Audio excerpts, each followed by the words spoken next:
I don't think I've done a video or done a live stream since I rearranged in here because I think the last one I did, I still had the succulents over here, and I moved them. Who suggested that?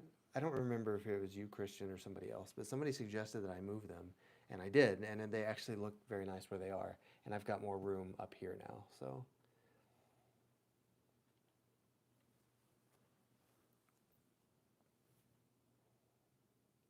I'm almost certain that it was Christian, but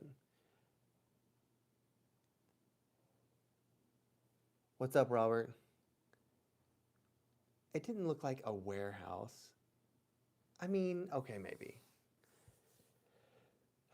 And actually, I got different grow lights for the edges so that I could kind of have plants on each side here, and they, for some reason, are just more of a reddish tint, which is fine. But it's just it's kind of interesting lighting in here now with like the white in the middle and red on the either side. I don't know. I kind of like it. It's ambient, I suppose.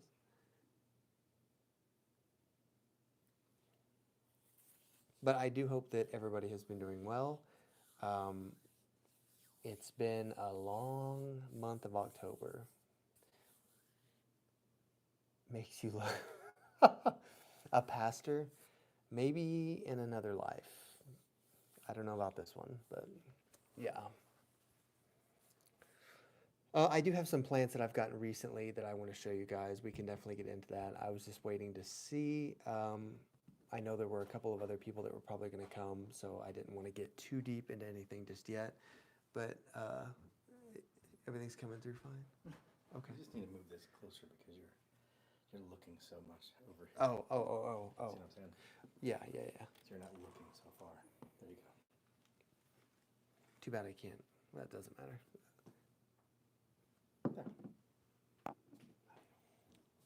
And I am drinking. It is not a beer. It is root beer. Just so everybody knows, it's not alcoholic beer. So I didn't want y'all to think I'm like sitting here throwing back a Budweiser or something like.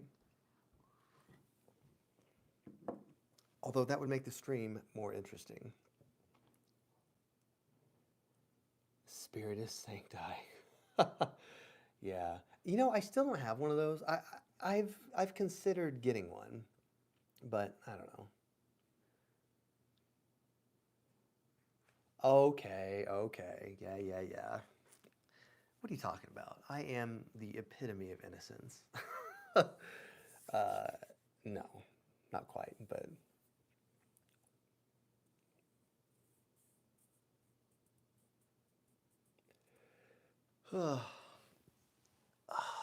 actually, one thing that I do want to announce is that I think I am going to I'm going to start cutting back my hours a little bit at work. It probably won't be until the end of the year, but I've just been working so much that I'm just a little burnt out, and it's just I'm at a point in life right now where I really need to focus more on myself, like taking care of myself. Um, Levi says to move the mic closer, and since he's the guy that's running the show behind the scenes, we're gonna listen. Hopefully that's better. But I just mean from like a health perspective, I need to start taking care of myself more, and that's really hard to do because my shifts at work are very erratic.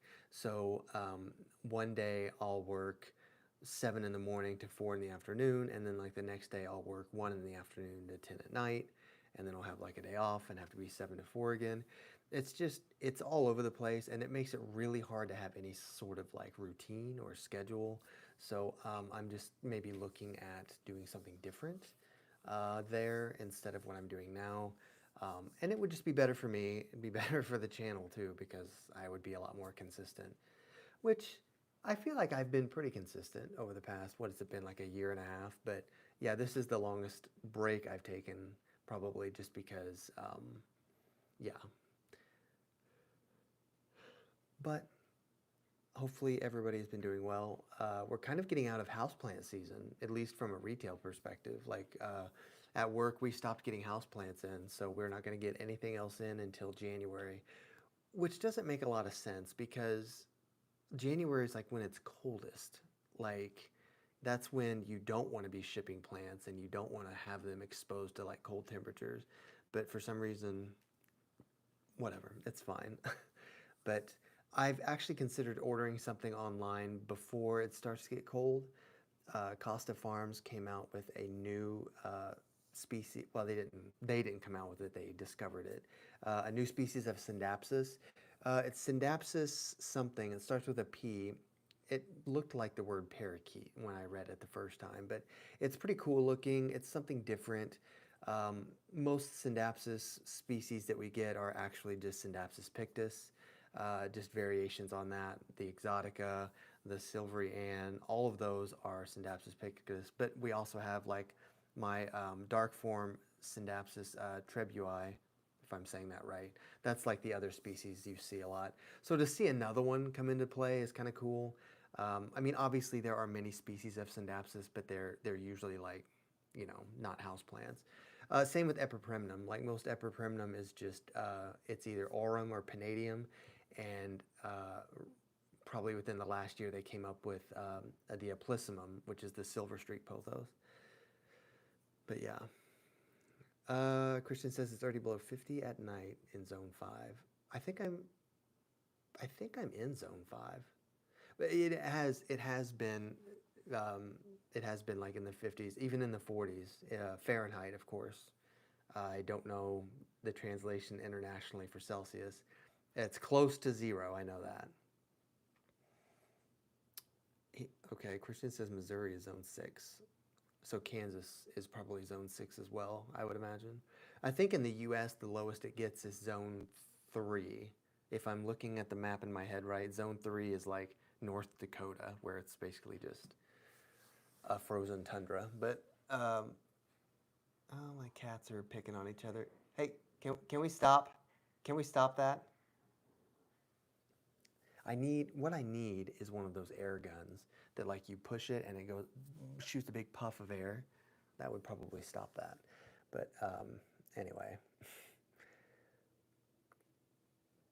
But yes, for those of you who don't know, if you haven't brought your plants in yet and you live in the US, basically above where it's tropical, it's probably time to bring your plants in, just because it is getting cooler at night. It's not going to be long before we have frost, and frost is the death of plants. So if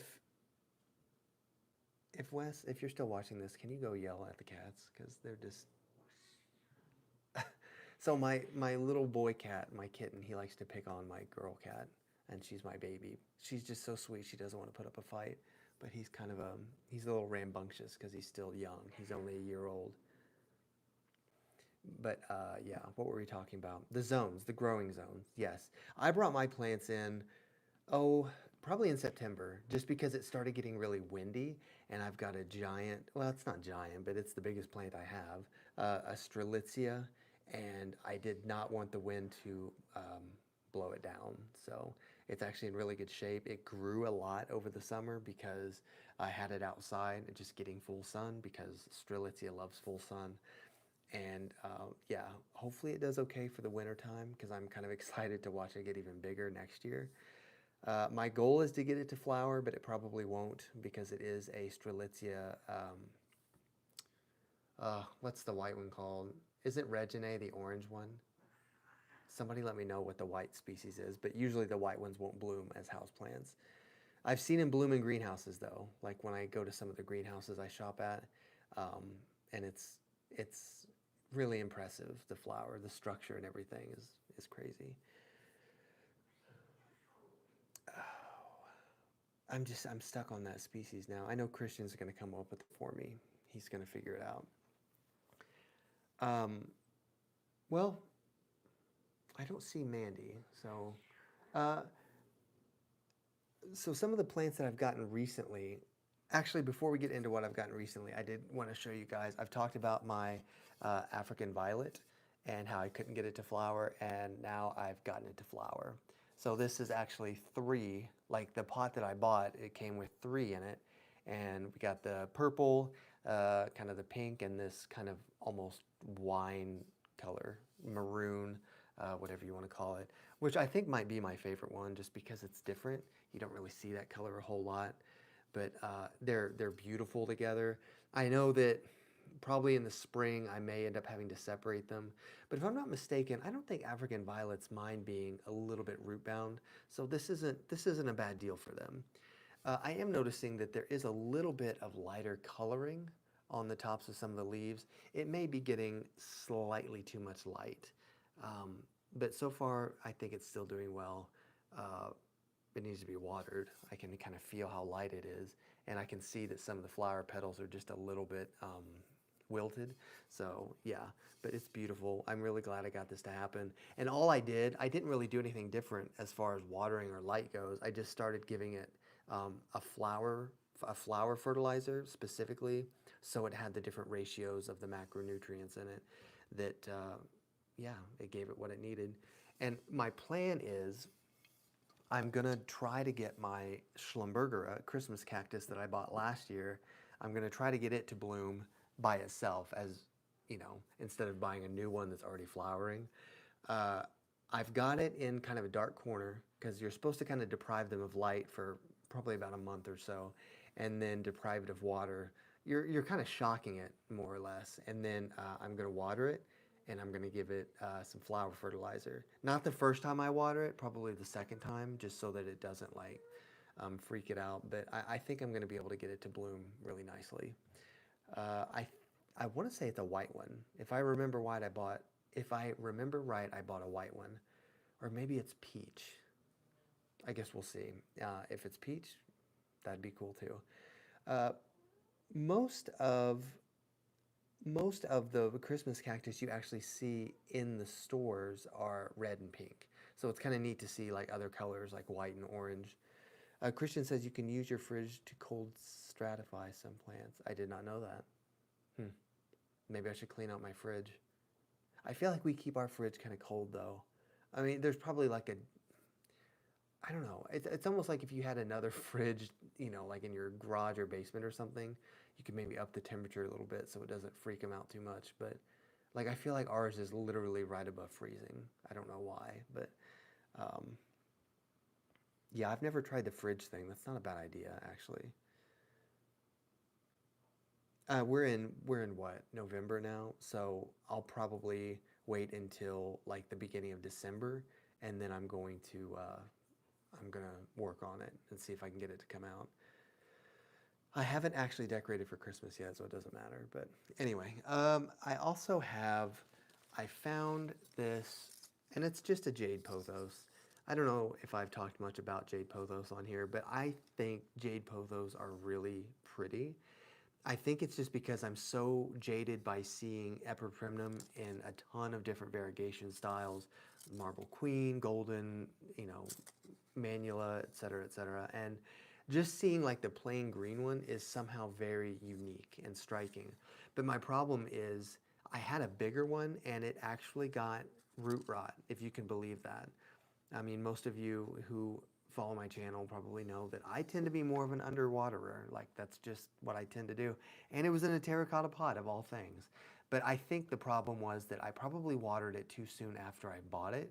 I thought I had let it dry out enough and it wasn't.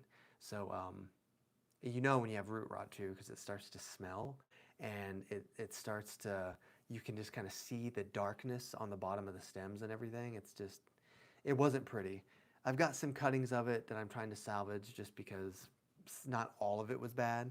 But I think starting with this smaller one is actually going to be nicer because the other one I had was big. It was already ready for like a 10-inch pot. So that's just maybe a little bit larger than I wanted to have. I could just go and repot this thing. Um, maybe we can make a mess later. Christian says that it may have already had root rot when I bought it. That's actually probably true. Um, the problem you run into sometimes when you buy plants, especially at big box retailers, is that they don't necessarily know about plants. They may know to water them, hopefully. Um, the flowers at my store don't always get watered, but sometimes they think, oh, well, it's a plant. I got to water it every day. And then you end up with root rot pretty quickly. or all it really takes is one good solid overwatering and it starts. So maybe the holes didn't drain well enough when they watered it and it just sits in that water and it just starts to be bad news. That's actually a good call out. Now maybe it wasn't my fault. I was just kind of blaming myself like, oh, dang it. But yeah, this one should do better though. It's also, I also kind of like it because the heartleaf pothos, or I'm sorry, the heartleaf philodendron, um, which is it scandens?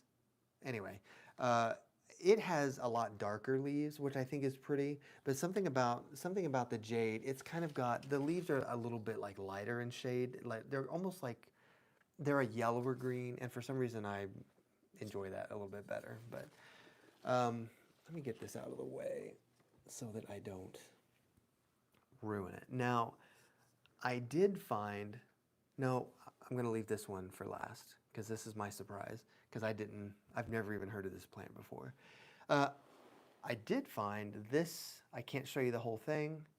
Hederaceum, that's it. What is scandens? Philodendron hederaceum. What, I swear scandens is a philodendron. No, maybe I'm thinking of peperomia. Well, they both start with P. Peperomia scandens? Well, anyway, I found this. This is a phoenix palm. You'll also hear them called date palms, and you can kind of notice the difference in them from say Chamaedorea or Ravinia because we're going to call them fronds. I don't think they're technically called fronds; they're leaves, but they are frond-like. They're a little more clustered. They tend to be a little bit finer. I mean, you can kind of see that it's just a little bit finer than like a Chamaedorea. But another dead giveaway is you can kind of see these thorns. They're not really thorns. They're kind of soft, but they can be hard and they can actually pierce your skin. And it's not fun. It can actually be a little bit dangerous if you get pierced because it can cause an infection. So just kind of be careful if you end up getting one. But that's another kind of noticeable trait about Phoenix. Phoenix robellii. But I kind of got on a palm kick earlier this year because I really just like the idea of having palms. Since I don't live anywhere near the beach, it's nice to have a little bit of the tropics, in my house. And I had a phoenix when I first started the channel, but then when I moved, it just didn't fare very well. So I got that for $20. Like I think that's a pretty good price for a palm because palms tend to grow very slowly. It's just usually when you see them this size, they're a lot more expensive. It depends, of course, on the genus and everything. But for example, my Hawaii palm or Howie or however you want to say it, that one was like 150. Did I do my video on that yet? I feel like I recorded it, but I don't know if I put it out yet. But yeah, and it can take a little more light than say the Hawaii, just because the Hawaii tends to be more shade loving, even though it comes from an island where it gets tons of sun. But even mine, sitting it next to the window, I actually scorched a couple of the leaves on it. So you just got to be careful. Just because something can take full light in nature doesn't mean it can take full light in your house. And that Kentia palm is a perfect example of that. But this one, I'm pretty sure would do better. I'm going to test it this spring and see if it likes to be outside. Maybe just starting it in the shade a little bit and just kind of seeing what happens. But I'm glad I got one just because I wanted to do a video on it. So look forward to that. And hopefully I don't poke myself when I'm making the video. But it's really ready to be repotted too. I mean, you can kind of just see the roots popping out of the top there. I don't know what else I've actually bought besides the one I'm getting ready to show. I've gotten a couple of plants gifted to me. I did get this is a little Baltic blue epipremnum, and these were really big for a minute, maybe actually for like a year because Costa Farms had released them in their trending tropicals line, and now they're gone. Like I can't really find these anywhere anymore, which is a shame because they grow really well. I mean, they're solid growers. They get the fenestrations in their leaves pretty early. How can are you talking about my palm or are you talking about this one? Don't look at the soil. It's a surprise. No, I have my jugs of water sitting on the counter right now. I'm going to water tonight, so I'm trying to kind of slowly acclimate them to getting less water since it's getting to be like cooler. You know, we haven't been running our heater yet or anything, so it's been cooler in general in the house because it's autumn and I love to wear, you know, hoodies and robes and stuff. That's like the only good thing about cold weather is that you get to wear layers. But I can't believe you could see that it was dry. Anyway, um, this one, uh, I gotta remember what it's called.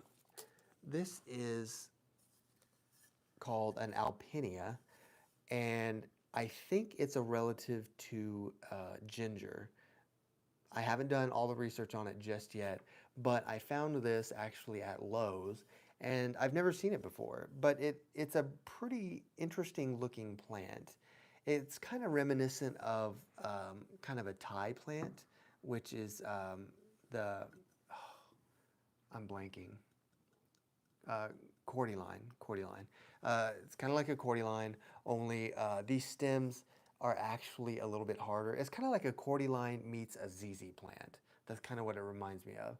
And the undersides of the leaves are sort of in the light, there's sort of a peach color. I don't know if you guys can kind of see that, but they're kind of a peachy, I don't know. It's kind of hard to describe, but I don't know. Like it's interesting. The tops of the leaves are very silvery, like they've kind of got a bit of a silver splash on them with kind of that peach stem in the middle.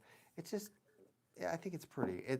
I think it grows upright. I don't think it's going to trail or anything, and I don't imagine it's going to get gigantic by any means. Um, I don't. Well, I'm recording on my phone, but if if somebody wants to look up.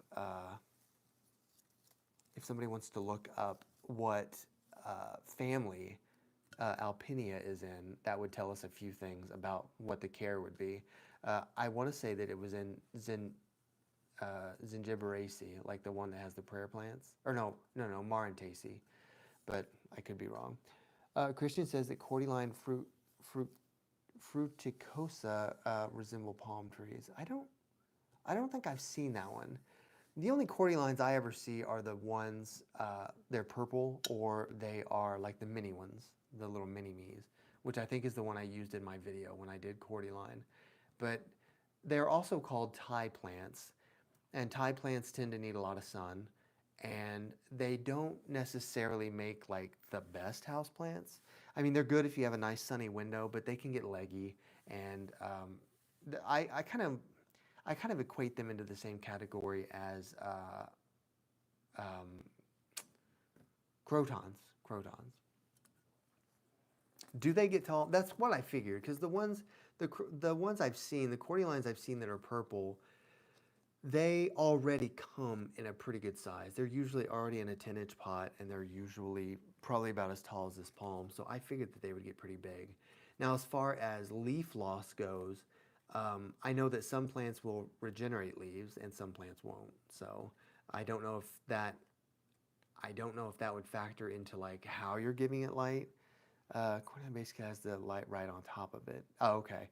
So then have you had any leaf loss with it? Because let's say it's tall and you have light right on top of it. Have you noticed like the bottom leaves actually fall off? Because I know that a lot of plants will just drop their bottom leaves out of habit. If they're not using the bottom leaves, there's no reason to keep them. So that's why they end up just ditching them.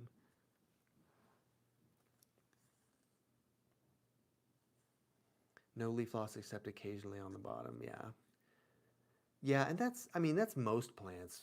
Realistically, most plants that grow vertically will just at times drop bottom leaves just because they don't need them.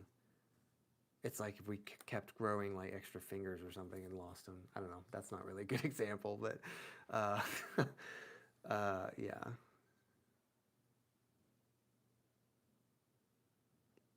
There was another because I was thinking about the leaf loss thing recently because I was talking with somebody about ficuses and how ficuses will, like the Benjamina, for instance, will lose its leaves, especially as the season changes. It will drop its leaves sometimes just because that's what they do, and but they grow back. Whereas there are plants that once they drop their leaves, it's like they don't grow them back; they're gone. Uh, I'm trying to think of a good example of one. I want to say Schefflera does that. Like once a Schefflera loses its bottom leaves, I don't think it grows them back. I think they're just done. But I have the worst luck with Schefflera, and I just think that those most things that are in the family of the why am I blanking on names tonight? I'm so bad. It starts with an A. Anyway, the plants that are in that family tend to get spider mites really bad.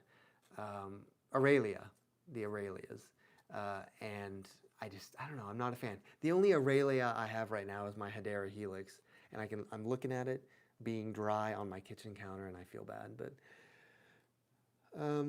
Christian says Pothos and philodendron can regenerate, but usually choose new growth from the base. Yeah, yeah, yeah. See, because vining plants are different. Because vining plants, well, for one thing, they're easier to propagate. And when you prune vining plants, it stimulates new growth at the base of the plant. So that's like a good way to, if you're wanting a vining plant to be bushier, just keep it pruned, and eventually it's going to put out that new growth from the base. It's a different story with something that's a tree in nature because it's not necessarily, if you prune it, it's not going to shoot up a new stalk or anything. There's Dragonite. What's up, Dragonite? Missed you, brother. I hope you're doing well. And hi, Miss Betty. It's good to see you. I always love seeing Miss Betty pop up. Christian says, I speak of just the leaves returning. It can happen, but not often. Oh, okay. Yeah. Well, now that Dragonite and Miss Betty are here, I'm curious if you guys have heard of this plant. This, what did I call it? I already forgot. I still have the tag. Alpinia. We think it's related to ginger. Don't know if you guys have ever seen it or heard of it, but I bought it. I'm gonna try to take care of it. I don't know if you guys heard Wes yelling, but he's playing games. Yeah. I want to say, so I'm trying to think of the plants that I've talked about a lot, and I'm looking over at my Rhaphis, my lady palm, and it still has brown tips, but it's still kicking. I don't know if we can see it a little bit. Let me move this out of the way. It's kind of right there above this ficus. It's putting out new leaves, so that's good, but it probably needs to be watered. Dragonite says, the rule I used to remember if a tree will shoot up a new stalk is when you prune it, that if you want it to branch, it won't, and if you don't want it to branch, it will. Yeah, yeah. I've noticed that plants tend to kind of have a mind of their own with some things, which is weird because they don't think. But it seems like when you want your plant to do something, it won't, and then it does it on its own. It's like a cat. You know, cats have that same thing. Christian says Alpinia is in the family Zingiberaceae. Oh, it's in the family Zingiberaceae. So it is in the order Zingiberales, which is the same order that the prayer plants are in. But the prayer plants that we know are in the family Marantaceae. So it's like a cousin, basically, to prayer plants. And just the shape of it was making me think that for some reason, but we haven't done taxonomy in a while. I mean, I did a taxonomy video a long time ago, but yeah. Basically, just if anyone is watching that doesn't know, when we're talking about taxonomy and we're talking about plants, we normally say the genus name just because genus is what most plants are known by. Ficus, Epiprimnum, philodendron, so on and so forth. The next level up is family, which is kind of what we've been talking about now. And the next level up from that is order. And you don't really talk about orders much. Orders kind of shift around as scientists figure new things out. But uh, plants that are in the same family tend to have similar care. So that's why prayer plants, Marantas and Goapertias, Calatheas, etc., like those are all in the family Marantaceae. And so they all have similar care. Some variations here and there, but mostly the same. The nice thing about taxonomy is you can tell what level it is by the suffix. So every family name ends in ACEAE, AC, and every order ends in ales, if that helps. But Dragonite says, it also does kind of look like ginger. Once my computer finishes booting up, I'll try to get a better look. Yeah, just let me know and I'll put it back on camera.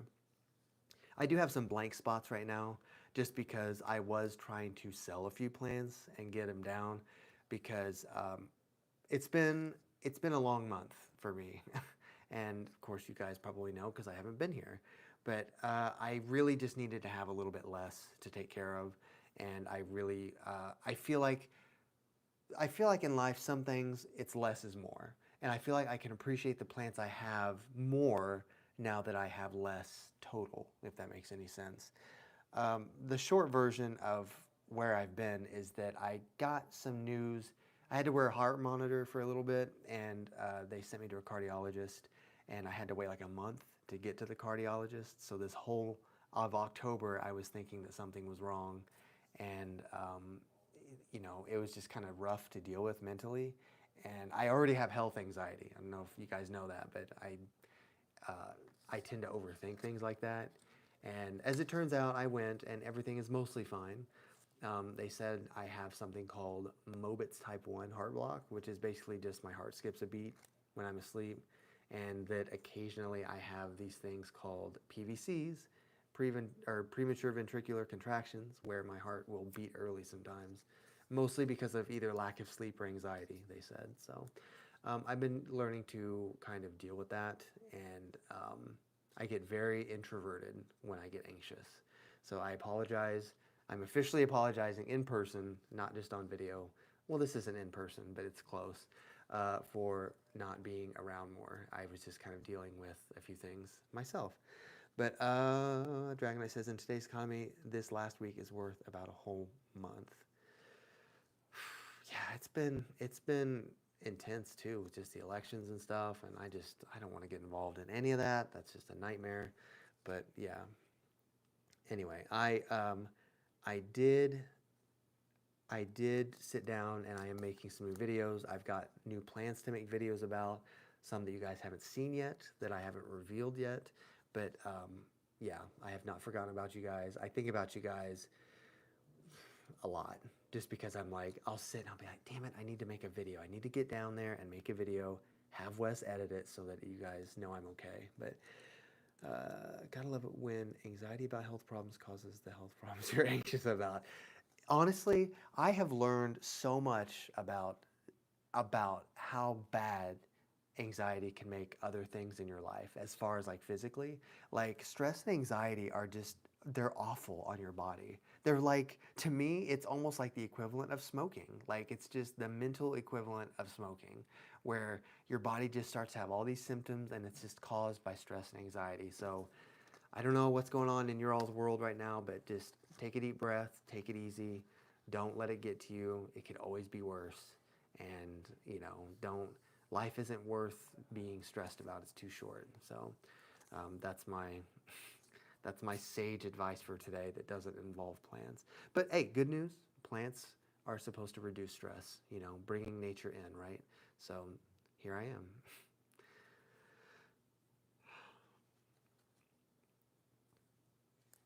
And it's always just good to see you guys show up. I love seeing you guys and talking with you guys. And honestly, when I step back from work, I think that's going to be a huge help.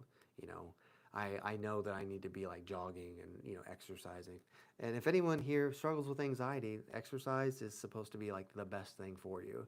Forget about pharmaceutical and all of that. Like just good old-fashioned dopamine from working out a little bit. Is it dopamine? Anyway, whatever it is that kills cortisol, which is the stress hormone. I'm trying to think. You know, one thing, one thing that we need to talk about. Yeah, Dragonite's computer's still loading up. One thing I want to talk about is what is it that you guys go through as far as when you're deciding to get rid of a plant? Like, let's say you walk into your room or your house and you're like, you know what, I need to get rid of a couple of plants. What are some criteria that you use to either get rid of a plant or justify keeping it? Because I'm kind of interested to hear what you guys, what your thought process is on that.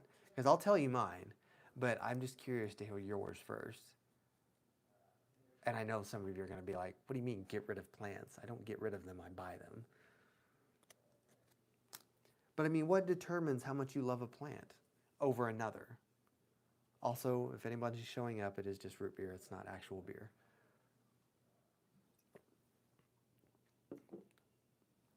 Why do they put root beer in brown bottles?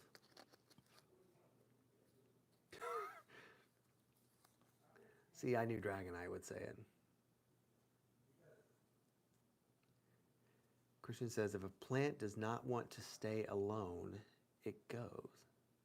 Oh, alive. I'm like, alone? That actually is a really good starting point as far as like if you're going to get rid of something, like how well is it doing? I mean, I've had plants in my care that just are more difficult plants to take care of, and I'll try just about any plant once. And if I've found that I can't really keep it alive, or if I can, it takes a lot of extra effort, I'll usually just let it go. A good example of that would be schismatic glottis. I love schismatic glottis. I think it's beautiful.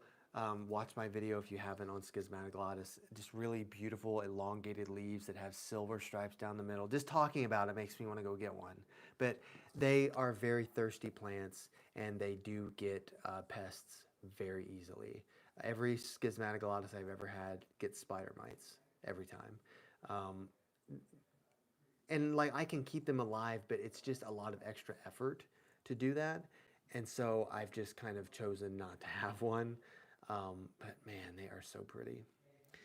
Dragonite says he did get rid of a few in the last few days. Someone gave me a Callista fragrance last year, and it never seemed to do well no matter what I did with it, so it finally went in the compost. Good for you for having a compost, first of all. I end up donating mine to a local greenhouse here. Shout out to Jackson's Greenhouse. I don't know if anybody there's watching right now, but I do actually need to go to that greenhouse and do a video. I've talked with the manager, and she says it would be good. Good for business, too. There's Mandy. I knew she'd show up. Kristen says, find a plant that mimics the more difficult one. I'm trying to think of something that's similar to schismatic glottis. There's not a whole lot like that plant. Don't worry, fashionably late, that's how I live my life. Whether it's showing up to a stream, although I wasn't really late to the stream, but like usually to work, I'm a little bit late. Oh well, I make up for it. Ms. Betty says she went semi-hydro with schismatic glottis. The spider mite issue lessened. Okay. And that is one of the key things about when you get pests. Some plants just get pests. Did I mess up my hair? Whoops. I looked and it's like sticking up like this. The thing about some plants is that they just naturally get pests, and it's hard to avoid that. But they tend to get pests more if they're stressed, and since schismatic glottis needs a lot of water, and I tend to underwater, it just tends to get more stressed. It's kind of a vicious cycle. But semi-hydro is actually a good option for that, just because they are so thirsty. Dragonite says, computers finally turned on. Flowers on Alpinia look really interesting, though it doesn't immediately remind me of anything. I haven't looked up the flowers. I actually haven't done any research on it yet. Usually when I get a plant, it's kind of trial by fire, unless I just absolutely know nothing about it. But just the shape of it, the rigidity of it, the fact that it's in Zingiberaceae, that tells me enough that I'm just going to kind of see what happens. But I think someone said it was in the order with the prayer plants my first one. Yes, they are. It's in the family Zingiberaceae, and that is in the order Zingiberales, which is the order that Marin Tacey is in, and that's prayer plants. Uh, I know. I don't know why that happened. I got a haircut recently, believe it or not.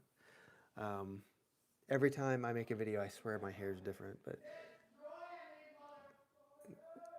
can you hear him yelling? He gets into gaming. Um, Ms. Betty says, I think it's because I can wash the leaves more without worrying about root rot. Yeah, yeah, because honestly, the thing about pests, and when I say pests, I'm usually referring to spider mites because that's the one that I feel like people deal with the most. It's about taking care of your plants, making sure they're not stressed, but it's also about keeping them clean.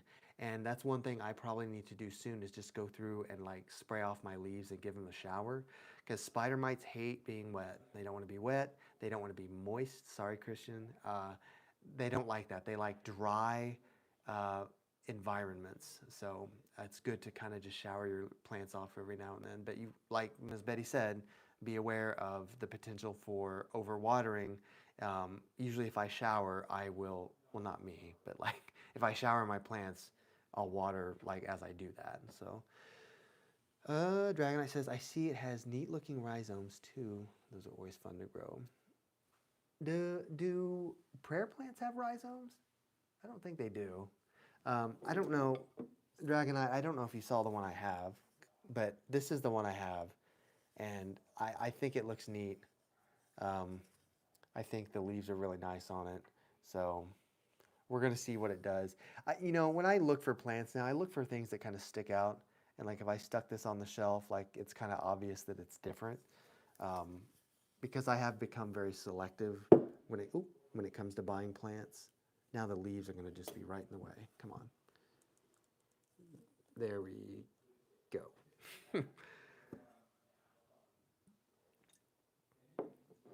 Ferns are probably the most famous houseplant that has rhizomes, just because ferns, a rhizome is just kind of a horizontal root that grows underground, and it kind of grows up the plant from that rhizome. So rhizomes are neat. They're very old, but strawberries are another good example. I believe strawberries have rhizomes as well. I see it has neat looking. Oh, sorry, wrong one. Right. I'm hitting that one. Houseplant to-do list. Ms. Betty says she has an Alpinia zermibet, which was sold to me as a shell ginger. Yeah, yeah, that was another thing we were talking about is that they're similar to ginger, which I've never seen a ginger plant, so I can't really attest to that. Uh, prayer plants do have, Mandy says that prayer plants do have rhizomes, so we were correct about that. Yeah, oh yeah, snake plants definitely have rhizomes. ZZ plants. Well, do ZZ plants have rhizomes or are those corms? You know what I'm talking about? We haven't really done a detailed plant anatomy video yet, but bulbs or corms? I don't remember the difference. It's been about 10 years since I took that class. But I actually have some ginger growing from a rhizome at the grocery store. It looks like really big grass. Huh. I know that you like to do that. I know that Dragonite.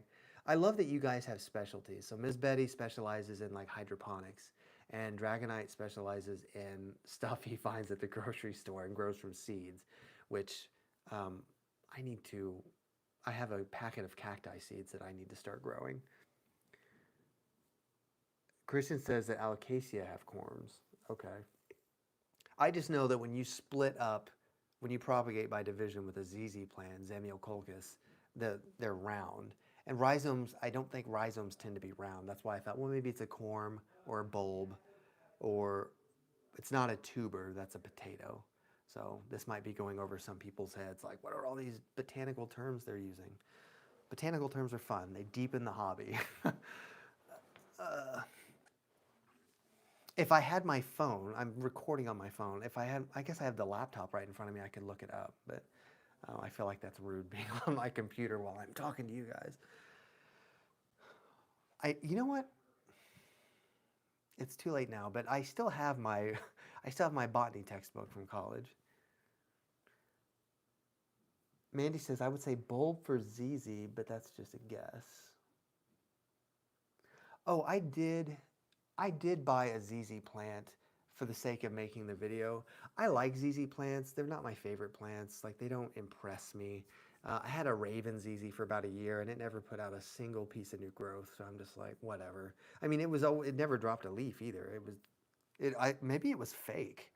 It wasn't fake, but like, it never did anything. So. Dragonite says, for some reason I thought my ZZ was long and lumpy, like an iris, when I divided it, but I may not just pay attention. I mean, when you divide it, though, it's kind of traumatic. You know, anytime that you repot, even if you're really careful, it can be kind of stressful for plants. But sometimes if they really need it, I don't care. I'm just like, okay, I'm repotting you, get over it. Like, uh, I don't know. I showed these at the beginning, so Christian and a couple of others might see this again, but I just wanted to show off to the ones that showed up. I did get my African violet to flower, and they're really pretty. I'm really happy with it. So I saw the little buds pop up one day, and I'm just like, yay, it's like Christmas, but not really. Um, but yeah, I wish they smelled too, but they don't really. They smell very, very slightly of like, have you ever smelled like a flower petal? Like flower petals don't always necessarily smell, but they have a slight scent to them. So, yeah. I know that I've seen a blue African violet before. It had like really light periwinkle blue flowers. I would love to find one of those, but they're probably kind of rare. Is it difficult to get them to flower? No. Well, as far as the care goes, I mean, I always heard that African violets were a little trickier. My mom always had African violets sitting in the windowsill of the kitchen, but mine's alive. You know what I mean? I'm not an expert by any means, but uh, honestly, it's in terracotta. They don't like to be wet. They don't like to be kept like wet, and they don't like water on their leaves. But other than that, it's been pretty easy to take care of. I've just been giving it. It's under my grow lights over here, and the reason it flowered is because I started fertilizing with a flower fertilizer, like specific flower fertilizer, which has the macronutrients in the right balance. And after I did that a couple of times, it flowered. Um, because I mean, you buy African violets for the flowers, not the foliage. Even though the foliage is very unique, like Streptocarpus has very unique leaves on it. The fuzziness, how dark they are, how kind of deeply ridged and textured they are. I mean, they're beautiful. They're actually really amazing plants. Um, and it is Streptocarpus. I know that they used to be called St. Paulia, but they got moved out of that and they are in Streptocarpus, which sounds like an illness, but it's okay. Uh, yeah, Mandy, I bought them like that. I actually bought, of course, it was in a plastic pot, but all three of them were kind of clumped in together and they were flowering at the time. So I thought that was pretty cool and I've just kept them like that. I've considered dividing them. I don't know if it would really be considered dividing because they are separate plants in there. It's not like it's one plant that I'm splitting. But Christian says he almost killed his when he divided it. But see, was it one plant or was it multiple plants? That's kind of what I'm curious about. Ms. Betty says she can't keep them alive, but a lot of success with Asian violets, which have prettier foliage. Uncons- unconsolidating is actually that's going to be the correct term for what I'm going to do to that. Unconsolidating. Uh, Actually, Miss Betty, when I did my video, I'm pretty sure you commented about Asian violets because I actually looked that up and I thought they looked pretty cool. I didn't buy one yet because I haven't seen them, and I don't tend to be the guy that buys plants online. I don't know. I like going and finding plants. You know, it's always fun to discover something and examine it and pick the right one and take it home. So I don't like buying plants online, but if I ever found an Asian violet, I would get one. Um, it was one plant. Yeah. Yeah, and the way that they grow, I always thought African violets grew in like a rosette so that it would be kind of difficult to actually split that up. But I can see why you probably had trouble with it. I think Asian violets are in the genus Epischia or Epicea. Or, I don't like saying that 'cause it sounds like you're saying piss, but Epischia. Um, but I don't think it's the same Epischia that like you see in the grocery store, like the one that I did, which are called what is the common name? Flame violets? Oh, that's right. That's right. No, no, no. You're right. Miss Betty's right. It's primulinas or primulinas. Yeah. But Epischia is a cousin to African violet. I think it's in the same family. But I had an Epischia for a long time, and they're really easy to get to flower. They get these really small, beautiful red, sometimes orange flowers on them. They're really thirsty. I mean, kind of going back to Dragonite asking about how difficult they are, I felt like Epischia was more difficult than Streptocarpus because Epischia is so much more thirsty. They wilt and then their leaves get brown and it's not good. But they have a similar texture to them. Primulinas, that is in, I want to say Primulinas are in Primulaceae. And there's a lot of different flowers that are in Primulaceae, actually. It's a really pretty family. I wish, ah, I don't know how I would actually do this online. Maybe I'll figure out a way to do it. But the one of the plant classes I took in college was actually like a field class, and we would study the different families because it was mostly about taxonomy too. We'd study the different families, and we would either bring in examples of them, like from food or plants or whatever, and we would also go out into the woods. And my professor would be like, here's a one by one area of forest. Identify as many plants as you can in it. So you learn to start like observing things more, and I think that was really cool, and I learned a lot about kind of outdoor plants too, but not so much gardening as much, but more just like stuff that grows outside. Um, and tests in there, I feel like I may have talked about this before, but tests in there, he would just set up like 20 different plants and there'd be 20 chairs and each person would take a chair and you'd have like 2 minutes to identify what the plant was. And then you'd have to shift to the next chair and you'd have 2 minutes to identify what the plant was. So that'll teach you if you don't know how. Ms. Betty says, Episcia's leaves are not as furry. The flowers are a lot like African violets, but don't seem to grow in clusters. Yeah, they don't. And I'm not supposed to do that anymore. Wes said that it gets in the way of the mic when I rub my hands together. But yeah, they don't grow in clusters, and I think they're really smaller. Um, and the leaves are not as fuzzy, and they also have a pattern on them. They have kind of a coloration in the middle that is kind of silvery. It's not really variegation, I don't think, in the strictest sense, but um, for some reason, hang on. What family are Episcias and African violets in? Is it, is it, it's the same one that lipstick plants are in, Asiananthus. What is that called? Somebody look it up. I'm blanking on my families because for some reason I can't think with words tonight. Um, hang on, don't tell me, don't tell me, don't tell me. Asiananthus. What's the next step up? Oh, Gen, Gen,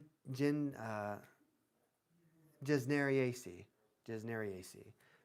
They're all in Gesneriaceae, and plants in the family Gesneriaceae tend to have really pretty, showy flowers. So, African violets, Epischia, um, uh, Asiananthus. Oh, Nematanthus, the goldfish plant, that is also in Gesneriaceae. I'm so glad I thought of that before Christian put it because I knew he would look it up. Dragonite says, I don't get around to doing this very often, but I love finding stuff like dead tree stumps in the woods and taking a close look at all the stuff that's growing on them. Yeah, well, now you're getting into mycology. I mean, you're getting into like mushrooms and fungi and stuff, and that's very interesting. I mean, if there's like, especially during the spring and summer here, if it rains and then it's like really sunny, we'll have mushrooms pop up in people's yards and stuff, and I always just like to go look at them. I mean, they have nothing at all to do with plants, as far as taxonomy and like life goes, but I mean, a lot of fungi and plants have a symbiotic relationship. Um, that you guys may have heard of the mic that you put on the roots of plants, usually outside.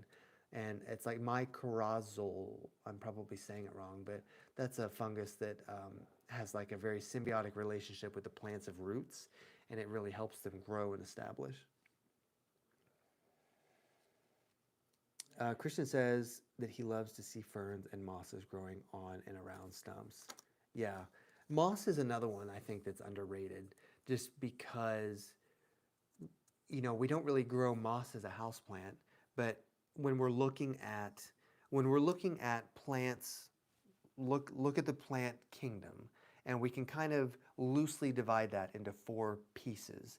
And the flowering plants, that's the one we spend the most time in. That's almost all of our house plants.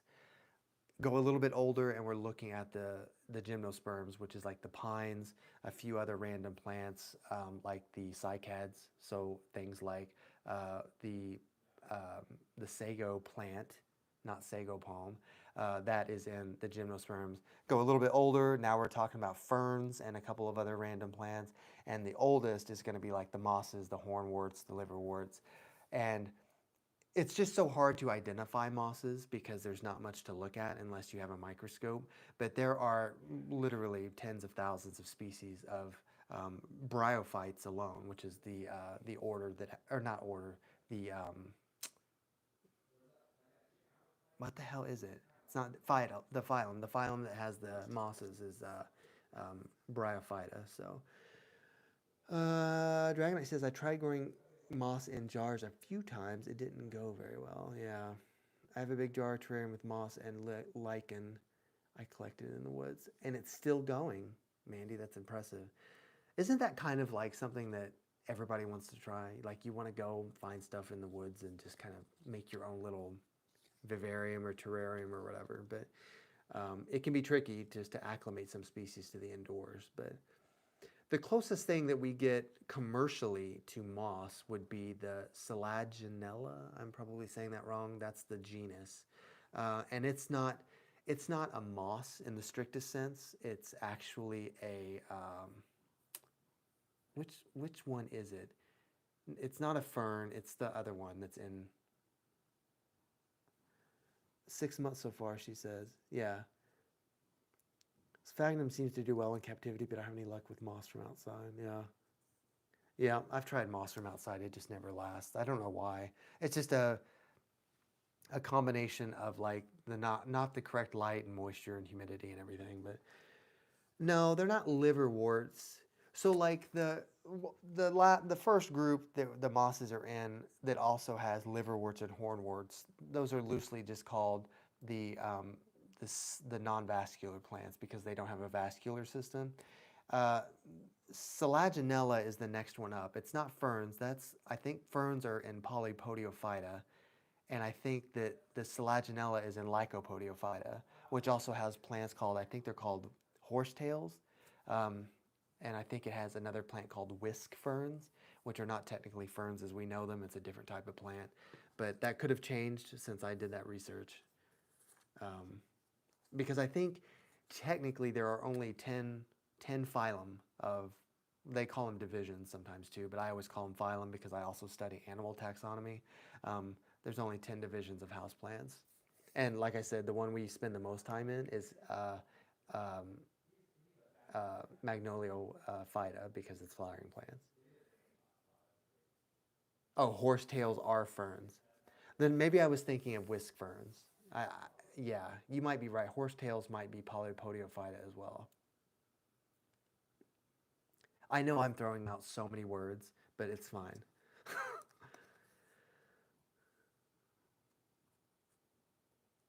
Do they not call them phyla in plants anymore? I noticed a lot of Wikipedia pages use clade-based divisions now. So the problem with Wikipedia is an excellent resource. It's a lot more reliable than it was when I was in high school, and we weren't even allowed to use Wikipedia as a resource because everybody can just go on and edit it. But Wikipedia tries to stay neutral scientifically. So let's say one group of scientists think that whisk ferns are in Lycopodiophyta, and this other group of scientists call them polypodiophyta. Well, rather than pick a side, Wikipedia will just say, well, we'll just call it it's in a clade, an unidentified clade or something. So when you see blank spaces in taxonomy, that's usually because there's a debate. Like they can't decide one way or the other. Just like Magnolia phyta is sometimes called, it's called something else that starts with an A, but Christian says they used phylum in biology.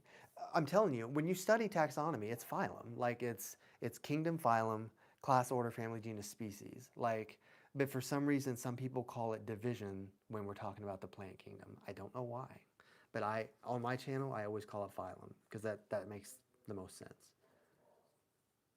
Like humans, we're in the phylum Chordata. Like we're chordates. We have a backbone.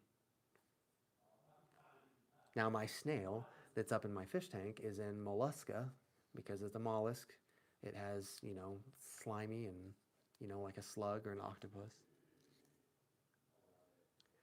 Yeah, and it's not Wikipedia's fault necessarily. It's just they don't want to spread necessarily misinformation. They don't want to be they don't want to be backed into a corner, right? Like, well, Wikipedia said this, and the scientists are like, "F you, Wikipedia! How dare you say that?" Like, they're just like, "Hey, we'll just go with the facts." I just think taxonomy is interesting because it's organization. Like it puts order to chaos. You know what I mean? But I also just like to memorize things.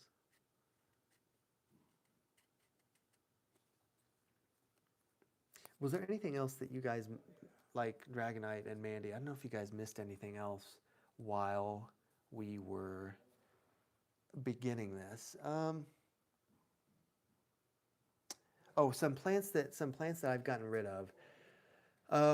I had a Tillandsia. I gave it to a friend because I did the video on it. I'm like, I don't really want this.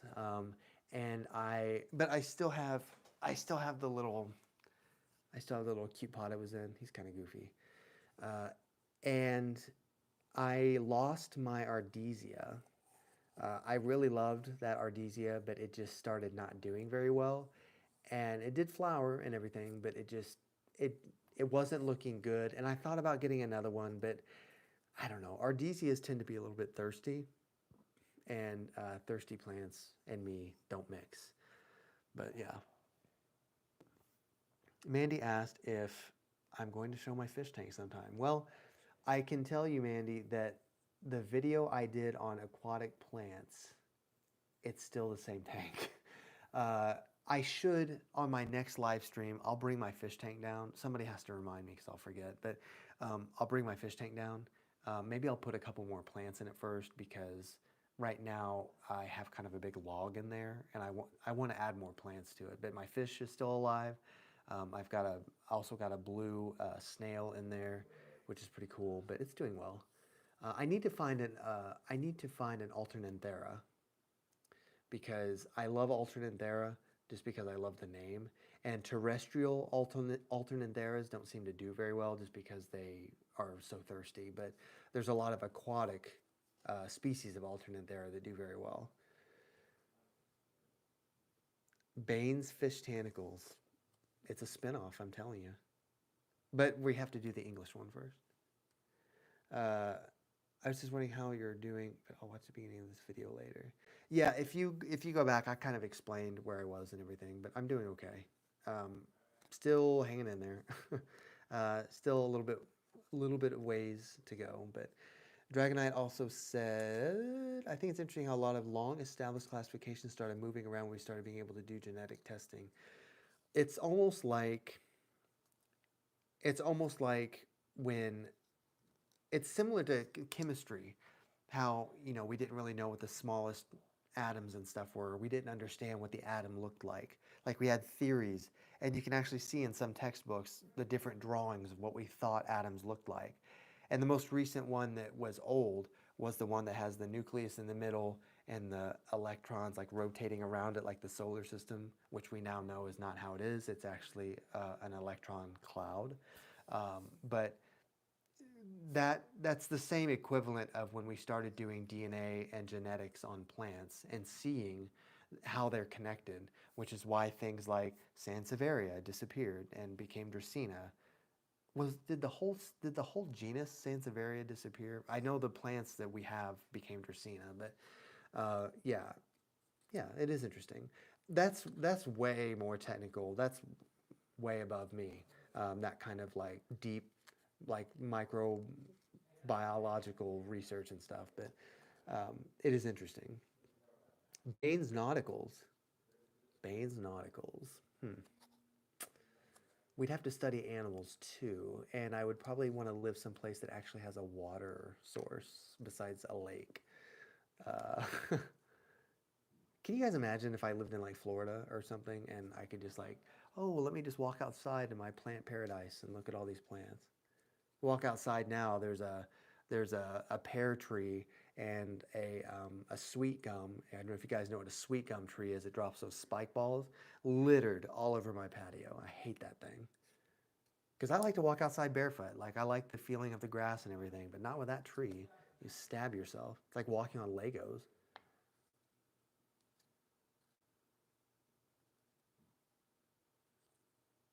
Oh, speaking of Tillandsia, speaking of bromeliads, I did get a cryptanthus.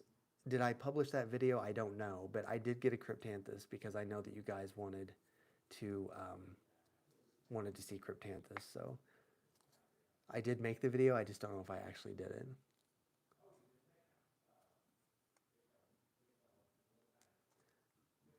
Yeah, especially in the summer, you don't wear shoes. It's just so nice outside. Dragonite says, "Let's talk about alligators." Uh, That's scary. Like I've seen those videos of people they're like on a golf course driving a golf cart and this huge gator jumps out of the water. Nope. I mean, I'm an animal lover, but I'm not stupid either. It'd be cool to pet a little one though. I'd love to pet an alligator, just not one of the big ones.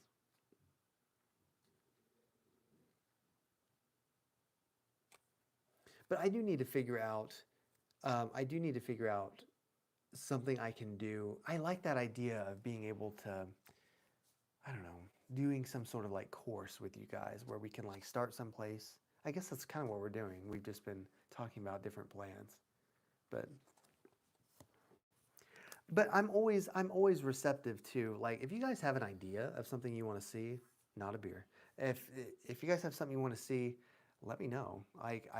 I'm always open to trying new things and doing different videos for you guys.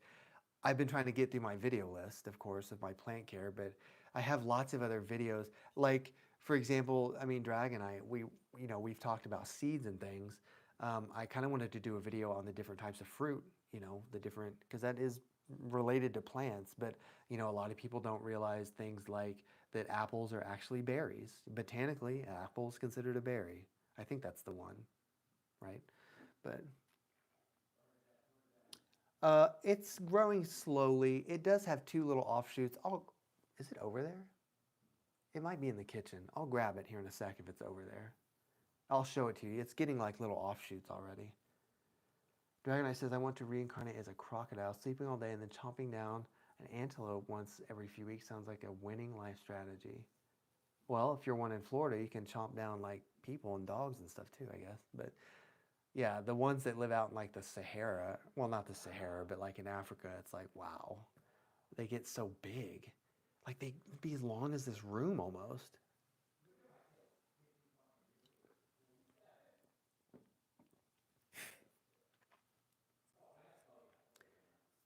Also, unrelated, kind of. I know we talked about bugs a little bit last time. I bought these little plastic, like window clean. They're not clings, but they're like little window hangers, and you like paint them so that the light can actually come through them and everything. I don't know. I've just been kind of having fun with that. Um, I don't know why. It's just I think because they were bugs. I don't really get into art that much, but I don't know. They're kind of cute. I just need to hang them in my window, but it'll look good with the plants. I've got like 7 or 8 more of these. Ms. Betty says, I tried a cryptanthus in semi-hydro. Don't know what happened, but it's gone. Would bromeliads be good candidates for that? I feel like some would more than others, but I feel like cryptanthus likes to be like really dry. Like the thing feels fake. Like it doesn't feel like a real plant. I know it is because it's been growing, but yeah. Oh, okay. Okay. Thank you, Christian. I knew you would come through with that. Let me grab that cryptanthus real quick. Oh, actually, I can keep talking to you guys because I've got my mic on. I've got it in kind of a fish head because Wes has been really into buying specialty pots lately. And he's like, I'm tired of just you having terracotta pots. So um, this is my this is my little fish that has my cryptanthus in it. And this is the part, Christian, that has been growing. This whole piece right here has come out. And it's also got another little one coming up here. And it's got another little one coming up right here. So I guess I'm doing something right with it because, well, it's alive and it's still growing. But yeah.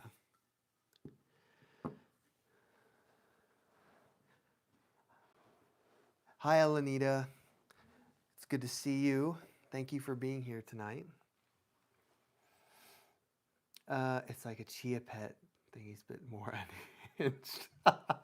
It is a little unhinged, actually. I remember chia pets. Um, is this big? Is this considered a big? Is this really big for cryptanthus? Because I have no idea. Like it's like I said, I've never really gotten into bromeliads, so this is my first one that I've actually owned. Well, Tillandsia is a bromeliad technically, but yeah, the leaves. I don't know if you guys can hear that, like how that sound they make that almost sounds fake. I don't know. It is a really interesting plant. I'm glad you guys suggested it because I do like it. Um, but yeah, not big for the species, but biggest I've seen indoors. So then, so then let me ask you this. Like it looks like it flowered because it has like this stuff in the middle, and now it's putting off what I'm assuming are pups of some sort. I mean, do I just let it keep doing this? Just kind of just let it do whatever it wants to do? It is a pretty cute pot. But why fish? Why has he been selecting fish? I don't know.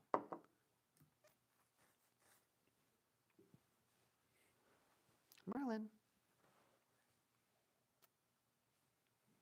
Actually, I'm going to see.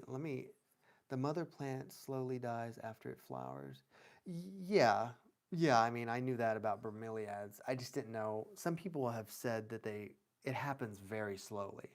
Like if these offshoots are like the new pups or whatever, I wonder how long I have with it. That's it. He's subtly sending the message, you need to do a channel on fish. Well, it wouldn't be very successful because I don't know a ton about fish. But I know how to take care of betta fish. I'm going to... You can leave the flower. It doesn't seem to matter. I'm going to stealthily grab my kitten. He's not a kitten. He's like a year old. But he's hiding behind the chair. And sometimes when he knows I'm going to like pick him up, he's like, nope, you can't catch me. So, but if I'm really stealthy, I think I can grab him so that you guys can see him. Yeah, guys haven't seen him much. Oh, got him. Oh, there's my little baby boy. Oh, there's my little baby Merlin. Hi. Hi, boy. Yes. How are you, little cutie?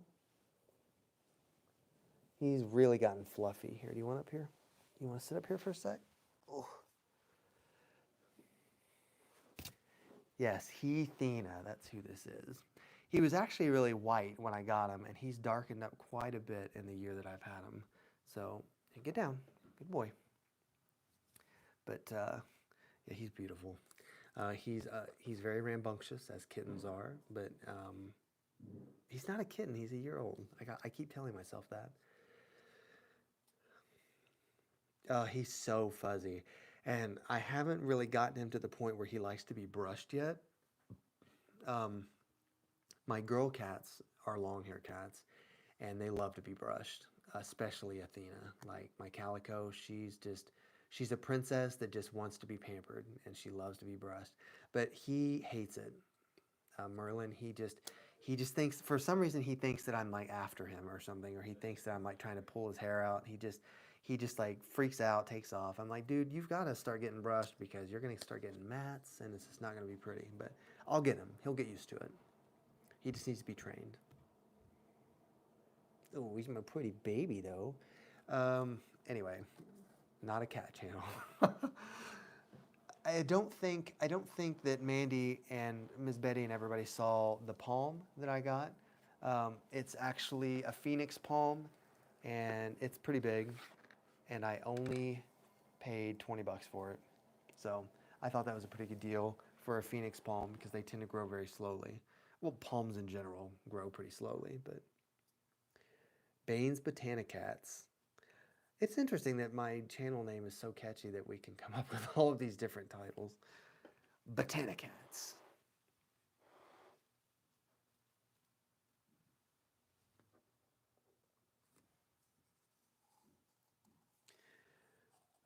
Yeah, well, it's nice as long as I don't get stabbed by one of the thorns, or whatever you want to call them. My, well, I don't, not really a friend, but somebody that I know, kind of an acquaintance, went to a plant purge and got, uh, what was it? What palm was it? It was a Livistonia rotundifolia for like 20 bucks, and it was pretty big. Like the leaves on it were about that big. And the rotundifolia is really cool because the leaves are round like that. Um, Livistonia is a little bit difficult to take care of indoors. The Livistonia I had was, I think it was chinensis, but it didn't do very well. Um, my cat would devour that palm. Yeah, cats. I don't know what it is about palms, but cats tend to like palms, and the ones that are frilly like this, especially. I don't know if they just think it's grass, but I have to keep ones like this up off the ground so that they don't like they've already been on the table trying to chew on this, and I'm like, stop it, don't do that. The only palm that they don't chew on is my Camidori Metallica because it doesn't look anything like an actual palm. You know what I mean? So, uh, which I actually happen to have on hand. My Camidori Metallica, which I absolutely love. It's got several new leaves coming in. It's doing really well. I'm really pleased with it. Um, it's just not something that looks like a palm, which I think is why it's interesting to me. But but yeah, also needs water. Uh, Goodness.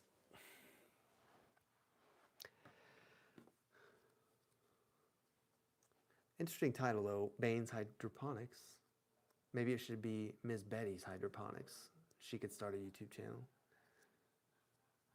Christian says, I'm going to press you into order online like pulling off a band-aid. What is it you're wanting me to order? What is it that I need to order offline or online? And where? I mean, I've used Etsy before, but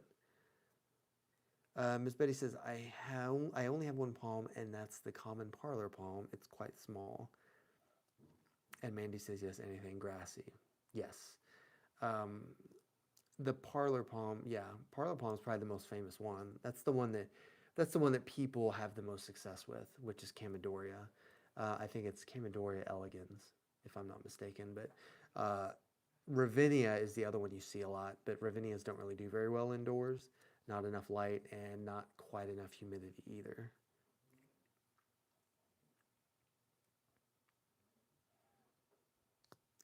Plants. All the plants. Get on now and just get all the plants. You get rare plants online that generally don't appear in stores. That's true. You're not wrong. I mean, there's definitely. Do I have any plants that I've ordered online? Uh, if you guys remember back to the Likuala palm that I did the video on, I got that online. Of course, it's dead, but um, never saw them in stores, but I got it online. Um, well, I don't think I have any online plants right now, but I promise I have done it before. Um, okay, how about as a reward for getting rid of a couple more plants, I will order something online for myself.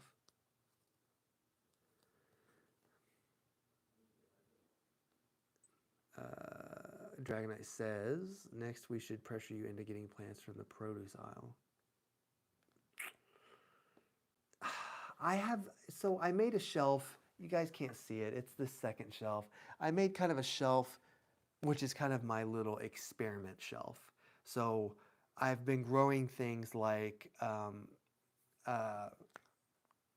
what the hell is that tea? Anyway, it's some sort of, not chamomile. Maybe it is chamomile. I'm growing something, a sunflower, like just random little seeds and things. I only have so much room. I did grow a pumpkin plant once, and I have attempted to grow some other things that didn't work out, but I don't know. It's just more plants to water.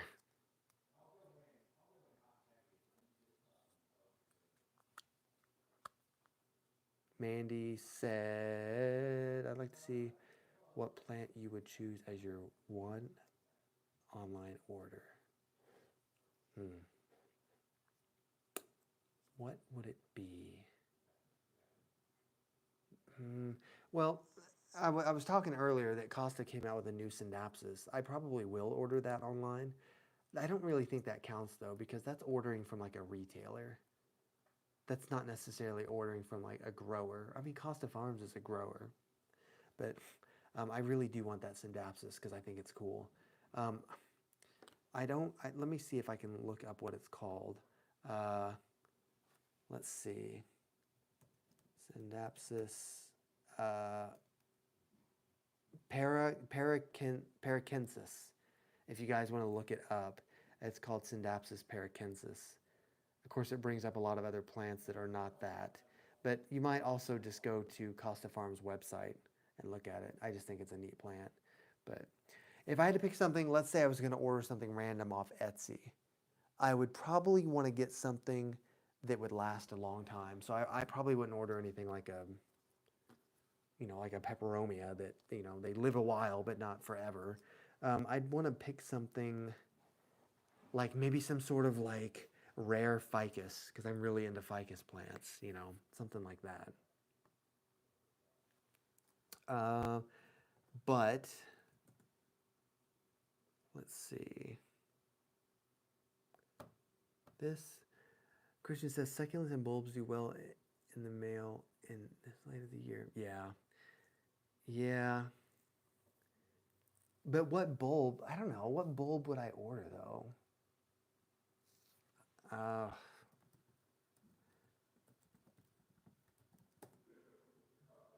well, oh goodness gracious. Uh, what I need to do is make. I have a wish list. Actually, you know what? I do know what I would order. I've been trying to find a thematophyllum, either like a Xanadu, which is not even that rare. I don't know how I haven't already found one. Like a Xanadu or an Atom or a Hope. Well, Hope is the big one though, isn't it? Like I want one of the thematophyllums that doesn't get gigantic. Like I had that one and it was already getting so big that I gave it to a friend. But I didn't want the problem with thematophyllum, it's the Bipennatophytum is the species. The problem with those is they would get as big as this dining table. Like they just get so wide. And I don't mind plants that get tall, but when they get wide, they take up a lot of floor space. So I don't know. What is wrong with this laptop? Too bad I can't like share my screen. What a piece of poop. There we go. Gotcha. Same with what you said about Thematify, except I'd replace doesn't with does. If I just had a greenhouse, like an actual, not a greenhouse, but like a sunroom, you know what I mean, where I could actually grow stuff like that, I think that would be the best. But I don't. Like we've talked about I mean, probably not this house, but we've talked about getting a house that we can actually remodel and put something like that in there where it's like an actual room that is mostly glass. They can maybe, still have the temp control from the house so it doesn't get too hot, but something where I could grow things bigger like that. But we can always dream, I guess. Ms. Betty says, I've had the Atom twice. They don't seem to like my home. I think I had an Atom once, and it did okay. I like the Atom because the leaves are a little bit more rounded. Uh, but I tend to like the Xanadu just because you have kind of that bushiness without the size. And I kind of like they're almost like little serrated spear shaped leaves. Um, you don't really see that much in that shape, but I just haven't found one. The one I found, it was a Xanadu and it was already big, like in a big pot, which maybe wouldn't have bothered me, but it was also like $80. I'm like, I'm not paying $80 for a philodendron, Thimatophyllum Xanadu, but uh, they are often called philodendron, so that's why that slipped up. Do do do. Um, there was another thing that I feel like I was going to ask. What was it?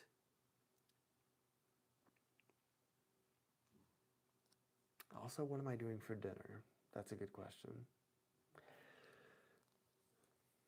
I may have asked this question, but I know Christian and maybe Dragonite heard it too about so Mandy and Ms. Betty, like if you guys are sorting through plants, assuming that they don't just die or are doing badly, is there something that you guys go through in your mind where you're like, okay, I don't really like this plant anymore. I'm going to get rid of it. Like, is there something specific that you kind of say to yourself to say, what is it about this plant that you don't like? Or what is it about other plants that you love that you're like, oh, I can never get rid of that?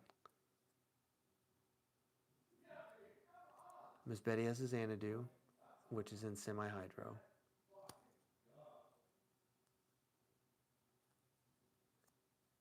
And I don't know why they called it Xanadu. I'd be interested to know that because when I hear Xanadu, I only think of that one. Was it a movie called Xanadu, or was it a just a music video? And it had like Olivia Newton-John from the '70s or something, and it was like they were on skates or something, and they're like Xanadu. I don't know. It was ridiculous, but Dragon Knight says the other part of getting rid of plants equation is it in a good enough condition to sell, and can I easily make more of it? That's fair. I mean, if it's something, for example, let's pretend that my dark form Syndapsis trebui was able to propagate more easily. Also, is that a yellow leaf on it? It's a yellowing leaf. That's only ever lost a couple of leaves. Let's say that I could propagate it easily, which you can't. Like they just don't propagate very well. I could be selling pieces of that and make like decent money off of it, but they just don't. Because how many of these have you guys seen?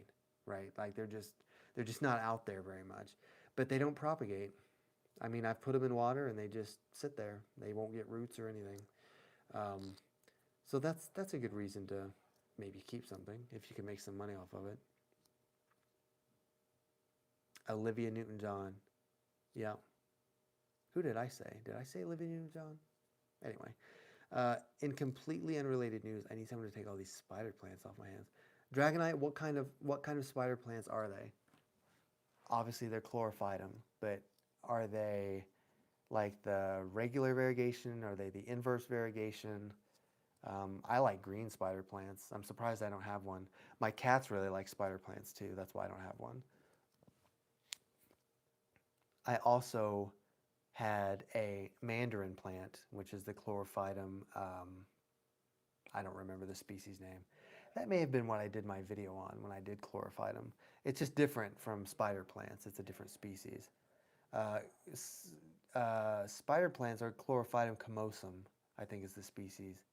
And the mandarin plant is chlorophytum. It's I think it starts with a P, and it's like a cool name.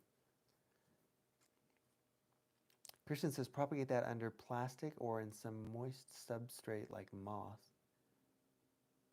Huh. That might be something worth trying.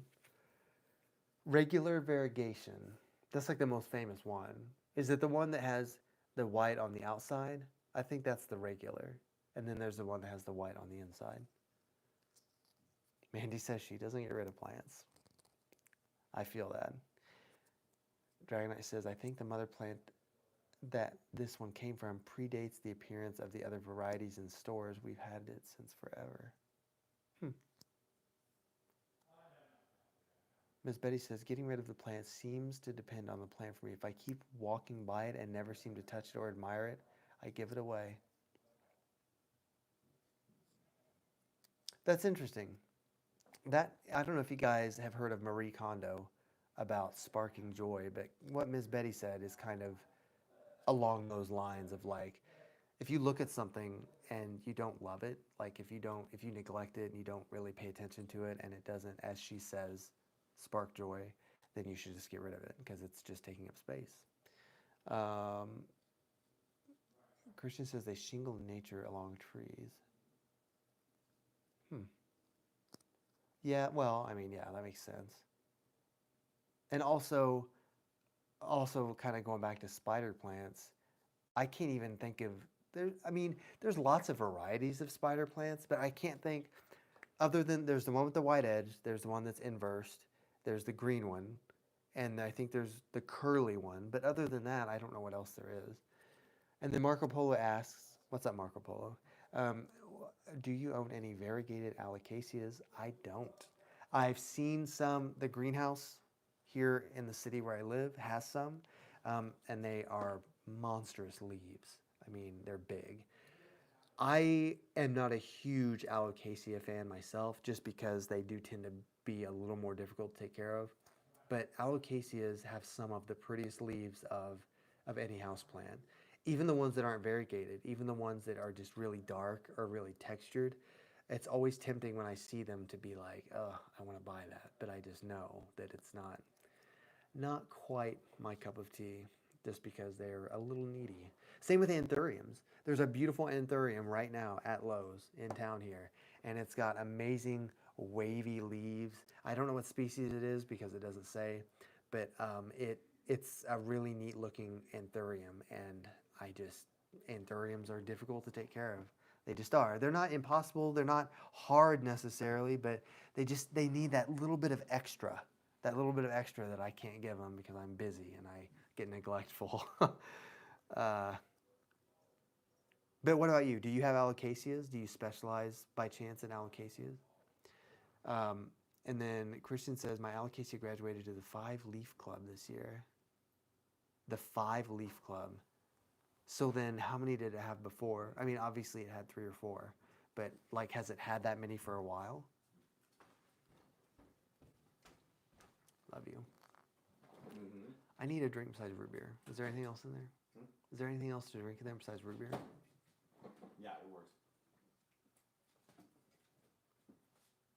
No, I don't want that. Yeah. What flavor is that?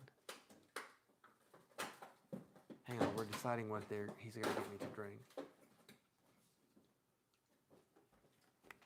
Is it blood orange? It's good.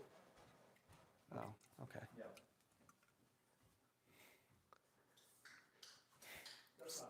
So now I'm drinking a sparkling polar with essence of fresh lemons, blood orange lemonade. I think it's carbonated. It's some sort of water.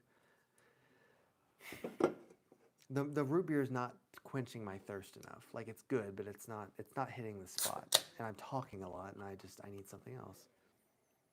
It smells good.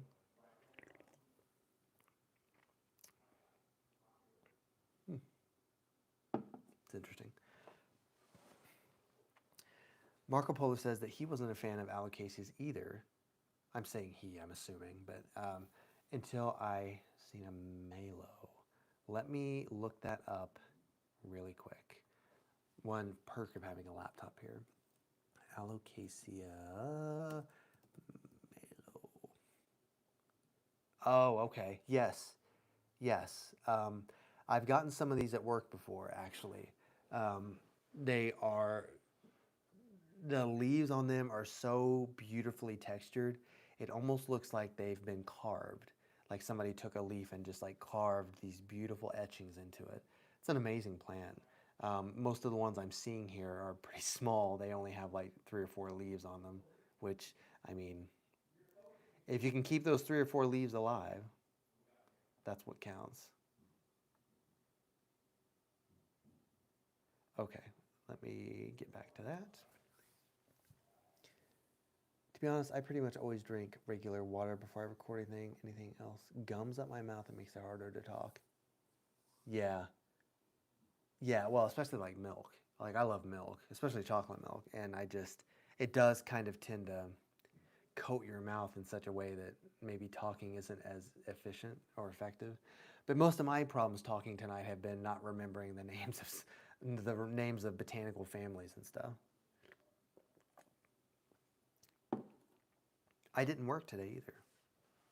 I went to the skating rink because I do enjoy skating, but um,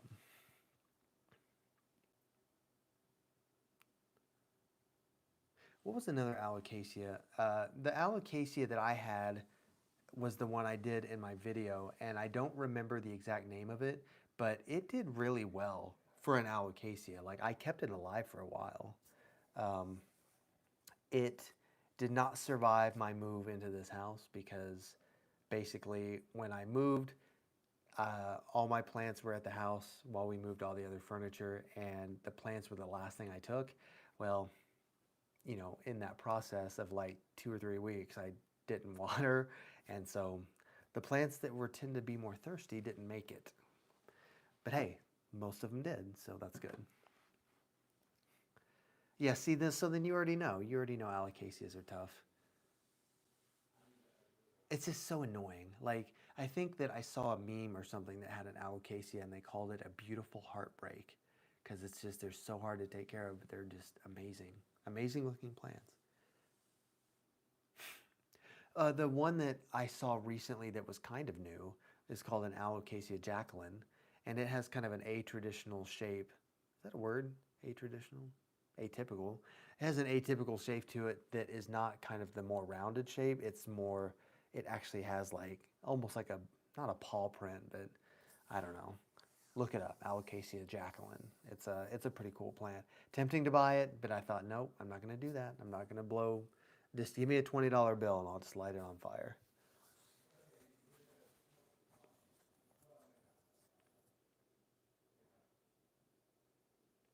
And when I guess I never really told you guys, like when I get rid of plants, I think about things like, do I have any other plants like this? Is this plant unique somehow that it brings something to the table, to the canon of other plants that I have?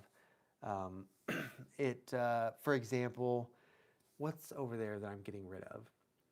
Like I found an alocasia. I should go get that alocasia so you guys can see it.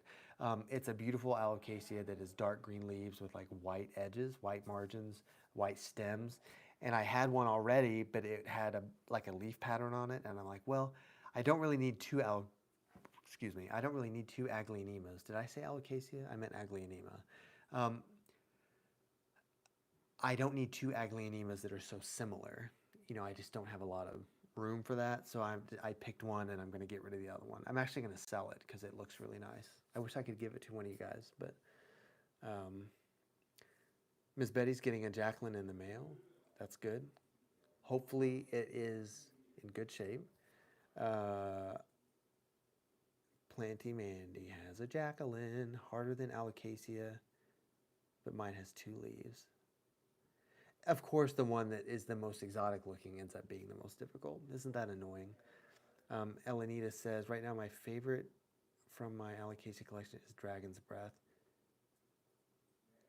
Elenita, if you can find the species by chance, Dragon's Breath may have been the one I had.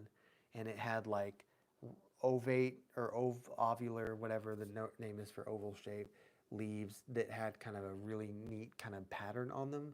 Um, it was pretty cool. I don't know. I haven't seen one since, or else I might replace it. But and then Christian says Alocasia Manari is the champion. Let me look that up. Marco Polo also says, "What's your opinion on tissue culture?" Well, tissue culture has really helped in the sense of like the types of plants we have, and it's helped in like the plant market. Obviously, you can't necessarily do like tissue culture too much at home, but um, plants are totipotent, and totipotent just means that you can take part of any part of a plant, and if you have the right hormones and the right growth medium and everything, you can grow a new plant, kind of like a starfish. If you have a piece of a starfish, it's going to make a new starfish, which is weird because that's an animal. But um, tissue culture has just, a lot of the variegation patterns and some of the hardiness that our plants have is due to like scientific intervention. So it's hard not to be kind of grateful for that. But I also have an appreciation for having things that are the way they are naturally, like the way they occur in nature, kind of unadulterated by scientific intervention. So even though a certain type of epipremna might have a really beautiful variegation, the fact that it probably doesn't look like that in nature is, I don't know, in a sense, it makes it sort of unappealing because it seems fake, even though it's beautiful. I don't know. I don't know if that answers your question, but um, I'm not brave enough to get any variegated alocasia. Yeah, because it would probably die. Mandy says for variegated alocasia, I'd recommend Macrorhizos. It's one of the bigger species and it's pretty hardy. Okay, let me see here. Maharani. Alocasia. MAH. There it is. Okay. Okay. Okay. Oh, look at that variegated one. Wow. The one I'm looking at has a white leaf that's all white and the splashes on it. That's amazing. There's one that's like variegated with kind of a chartreuse, kind of a yellow. Mm, that is beautiful. But again, would that survive? And then let me see the one. Let's see, Macrorhizos.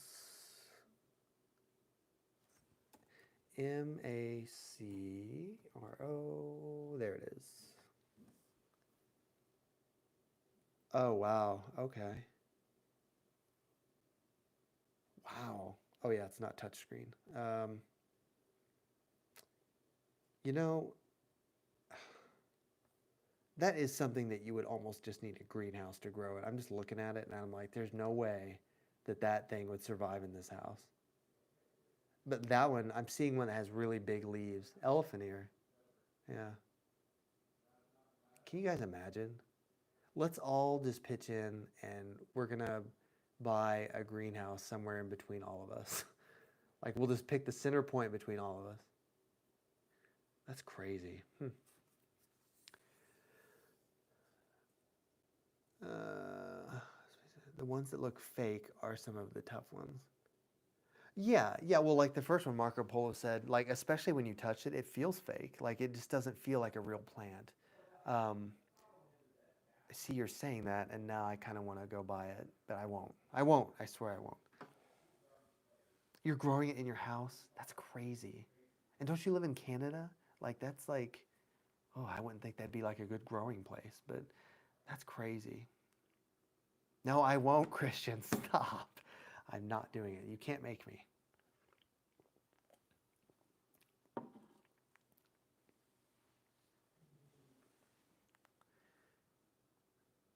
Ms. Betty says, I have unalived so many alocasia. Working with them, Sema Hydro, they seem to make it through the winter. I might get a variegated something or other.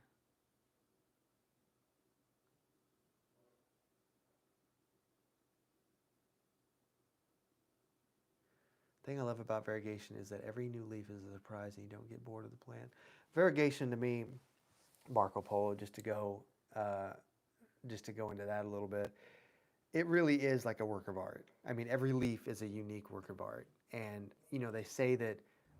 they say when you look at the sky, like the clouds, it'll never be like that again. You know what I mean? Every sky that you look at is unique. I think it's the same thing with leaves and variegation, unless it's a plant that the variegation pattern is the same, on all over. But Christian's in New York, but Canada is close to us. Yeah, I think Mandy's in Canada.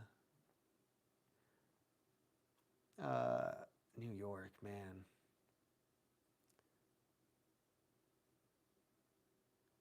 Canadian houses are very well built. My house always stays around 70 in the winter, and I have grow lights. That's fair.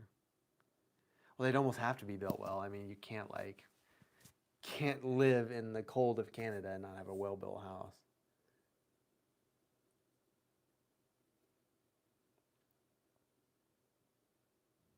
To see, I mean, we've spent a winter here already because we moved in November. But the house, I need to give you guys a tour sometime. Um, maybe I can maybe I can move this, real quick, and I can show you guys my living room. But Dragonite says, I know Betty and I are both from New Jersey. A lot of East Coast representation here. Yeah. Well, um, yeah. And I'm central. I'm like right in the middle. But I mean, we've had people. We've had people from Trinidad and Europe and Australia. It's crazy. It's crazy to think that, like, that I've reached people from all over the world. You know what I mean? That's just insane to me. But I don't know.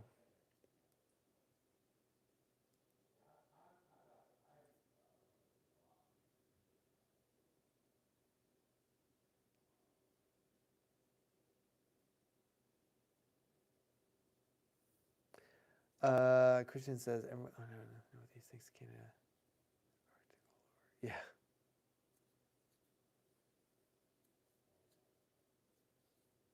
Yeah. 5 hours north of Montana. I don't know. Hopefully, there's not much in Montana. I mean, Montana here is a beautiful place, but yeah, I'm I'm like I'm so sick of winter, and I'm like I have no reason to complain because where you guys live, both all of you, we're talking like the Northeast U.S. and Canada. Like winters are always so much worse there, but it's bad enough here. I mean, it gets below zero sometimes, Fahrenheit. Like I just I need me some beach. You know what I mean? Like I've never lived close to the beach. I've always lived inland, and I've only been to the beach I think 4 times in my life. I just like, it's just so peaceful. But for now, I have to settle for indoor things.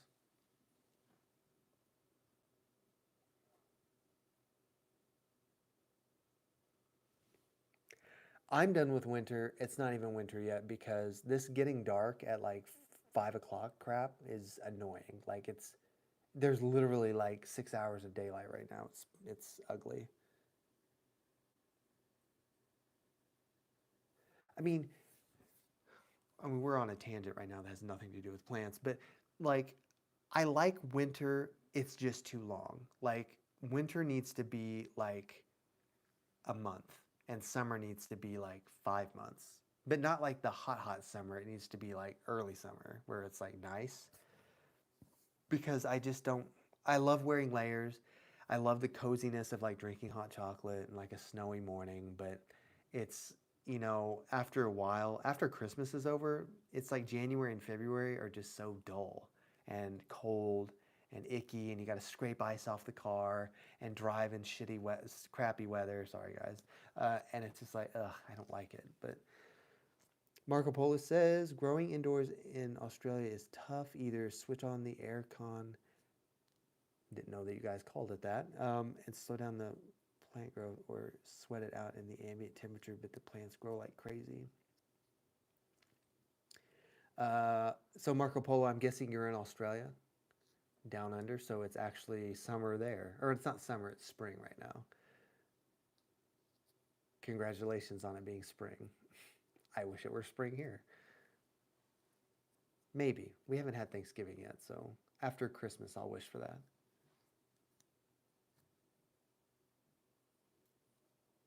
Honestly, at that point, if I was in that situation, I would almost have a room, if possible, dedicated to plants where you could keep like the AC off and just like close off the vent completely and let it get like hot in there, and maybe even throw like a humidifier in there, really make it like kind of tropical. Not too tropical because then you get mold and stuff, but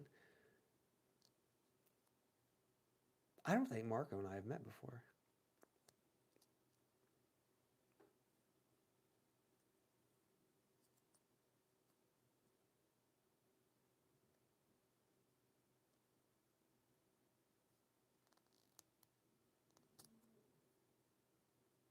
Yes, Marco is going to have a pool party in Australia.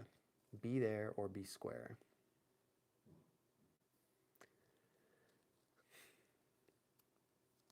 Be careful though, because there's a lot of stuff in Australia that will want to kill you. Giant spiders and things like that. Aren't there giant centipedes down there too? I swear I've heard that there's like foot long like centipedes. No thanks.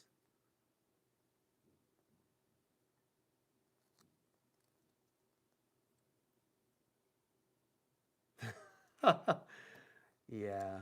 No, the North American migration pattern is to Hawaii or Florida.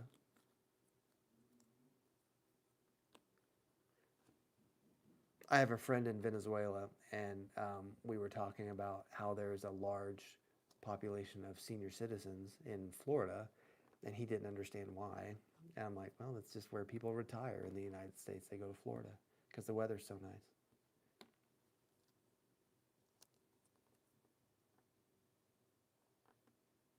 I mean, sort of, when there's not a hurricane. Mandy asks, anyone have recommendations for plenty things to do around Orlando? Will be there end of January. The last time I was in Orlando was 2015. I took Wes to Disney World because he'd never been. Uh, I mean, honestly, you're in Florida. Like, that is the best, most lush area in the United States for like plants. And even in just walking through parks and stuff is going to be amazing. But you might just want to like Google different greenhouses that might be there. That's what I always do. If we're going to go to a new city, I'm like, okay, what greenhouses are in the area? How big are they? What do they have? Like, so that you have places to like go visit. But if you're talking non-planty things, you could never get bored. I mean, there's everything. I mean, Orlando was like one of the. I think somebody told me that the busiest Walmart in the United States is in Orlando because of all the tourism. That's how much there is to do down there. We've talked about moving further south. Maybe not to Florida, but like somewhere where the days are a little longer and the nights are a little warmer.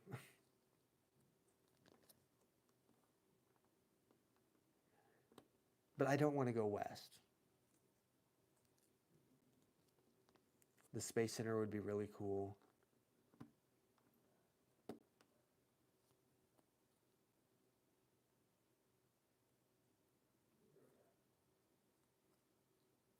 Hopefully, you're flying. Can you imagine driving from 5 hours north of Montana all the way to Florida? That'd be insane.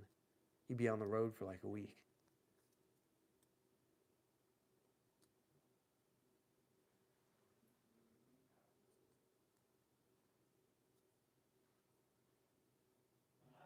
I wonder if it'd be worth driving up to Equagenera greenhouse. What is what is Equagenera greenhouse? Honestly, if I went to Florida again, I would go to Miami because I want to go to Costa Farms. I don't know if they actually have tours or anything, or if they have a storefront, but I would love to see it. I think that'd be cool.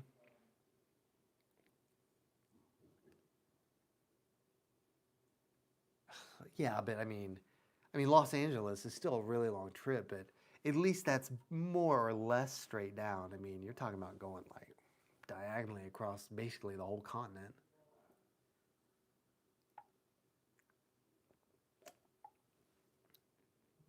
Marco asked if I'm propagating any plants at the moment. I am, and I've got them all behind me. That was something I was going to talk about earlier. I've got, I've got a little. I know it's sad. I don't want to hear it. This is a jade pothos that I'm propagating. I've got. My friend gave me a cutting of this philodendron. I don't remember which philodendron it is. It's not a Micans, but I've also got, if I can get these out, I've got, this is, oh, well, that piece didn't make it. This is a tricolor Sangonium. It wasn't doing very well. So if you guys remember, I had three Sangonium in a pot. I finally split them up. I gave the three kings away. I kept the Albo, and the tricolor just hasn't been doing very well. So I'm trying to just water propagate to try to salvage it. I've got a leaf of I've got a leaf of a Monstera Peru here. It's got a ton of roots on it. It's ready to go. And then I've got this Dracaena lemon lime. And it's actually not, this actually isn't a propagation. I had this in a fish tank, like coming out of the top of the fish tank. And the fish I had, and it was like my first fish, my first beta fish way back in 2016, I think. And I found him in Nebraska when Wes was up training for work. And I went up to visit him because he was gone for like 3 weeks and I was lonely. And I went to Walmart back when they still sold fish, and I found this little beta fish, and he was the cutest little guy. And he lived for about 1.5 years and died because they only live about 2 years. And this plant was in the tank with him, so I've kept it alive this whole time. So every now and then, eventually it'll get big enough that I will just chop it and like chop it down, and it just lives like this. I mean, I guess this is just basically what Miss Betty does, grow stuff kind of hydroponically like this. But I don't know if I have one more thing. I have this. Oh, they're ready. Oh, these are so ready. Um, these cuttings of this Philodendron abtabopoense, I think is the species. Let me show you guys. Put this back. A piece of this plant broke off. It's actually, oh, it's off screen. You guys can't see it. But I propagated the piece that fell off, and they've got nice big roots now, and they are ready to go in. It's in a wine glass because I ran out of propagation stations. So it's growing in a fancy glass, but it works. So let's see. Sorry, let me catch up on your comments. Dragonite says, talking to people in California, they say things like XYZ is really close. It's only about 5 hours away and not realize. Yeah, that's not really close. But yeah. Yeah, I don't know. Anyway, I don't propagate a whole lot.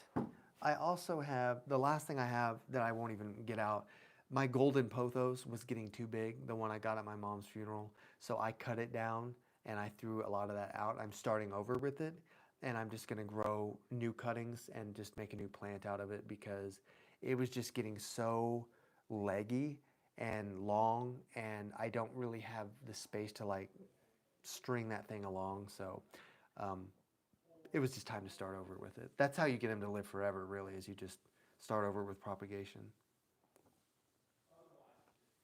But yeah, I do need to get this. I do need to get this into some soil because it is ready, actually.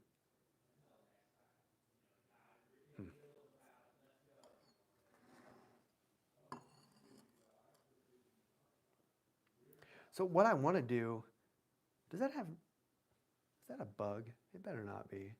I'm not in the mood for that. What I want to do, I'm gonna pick my phone up, and I want to show you guys my living room and what I've done, because I haven't shown you guys the succulent shelf. I know that, some of you showed up and, you noticed that my cacti are not over here anymore. I've just got some grow lights here that are kind of apparently making me look like pastor. I don't know. But I want to show you guys a little bit of the rest of the house. So it's going to be a little shaky for a second. So if you have motion sickness, be careful. But let's see. Get up here. All right, Miss Betty, have a good night. Thank you for coming and saying hi and everything. It was good hearing from you and everything. So I'm going to make a new video soon, so be ready for it. Let's see. So I can give you guys an overview right now, kind of down into my living room. I've got my fireplace and TV over there, my big lady on the wall. Yeah, so we will go down there real quick. And there's the table where I film everything. I've been meaning to give you guys kind of a house tour anyway, but there's not very good lighting down in this living room, which is a little annoying. But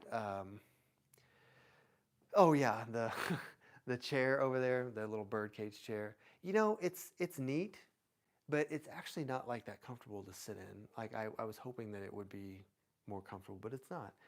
Maybe I'm too tall for it. Maybe that's the problem. Like so here's my big Strelitzia. I know it is dark. That's what I'm saying. The only lights are like right up there. I just need to get. We either need to wire another light. I've got lamps down here. Let me see if I can turn a lamp on.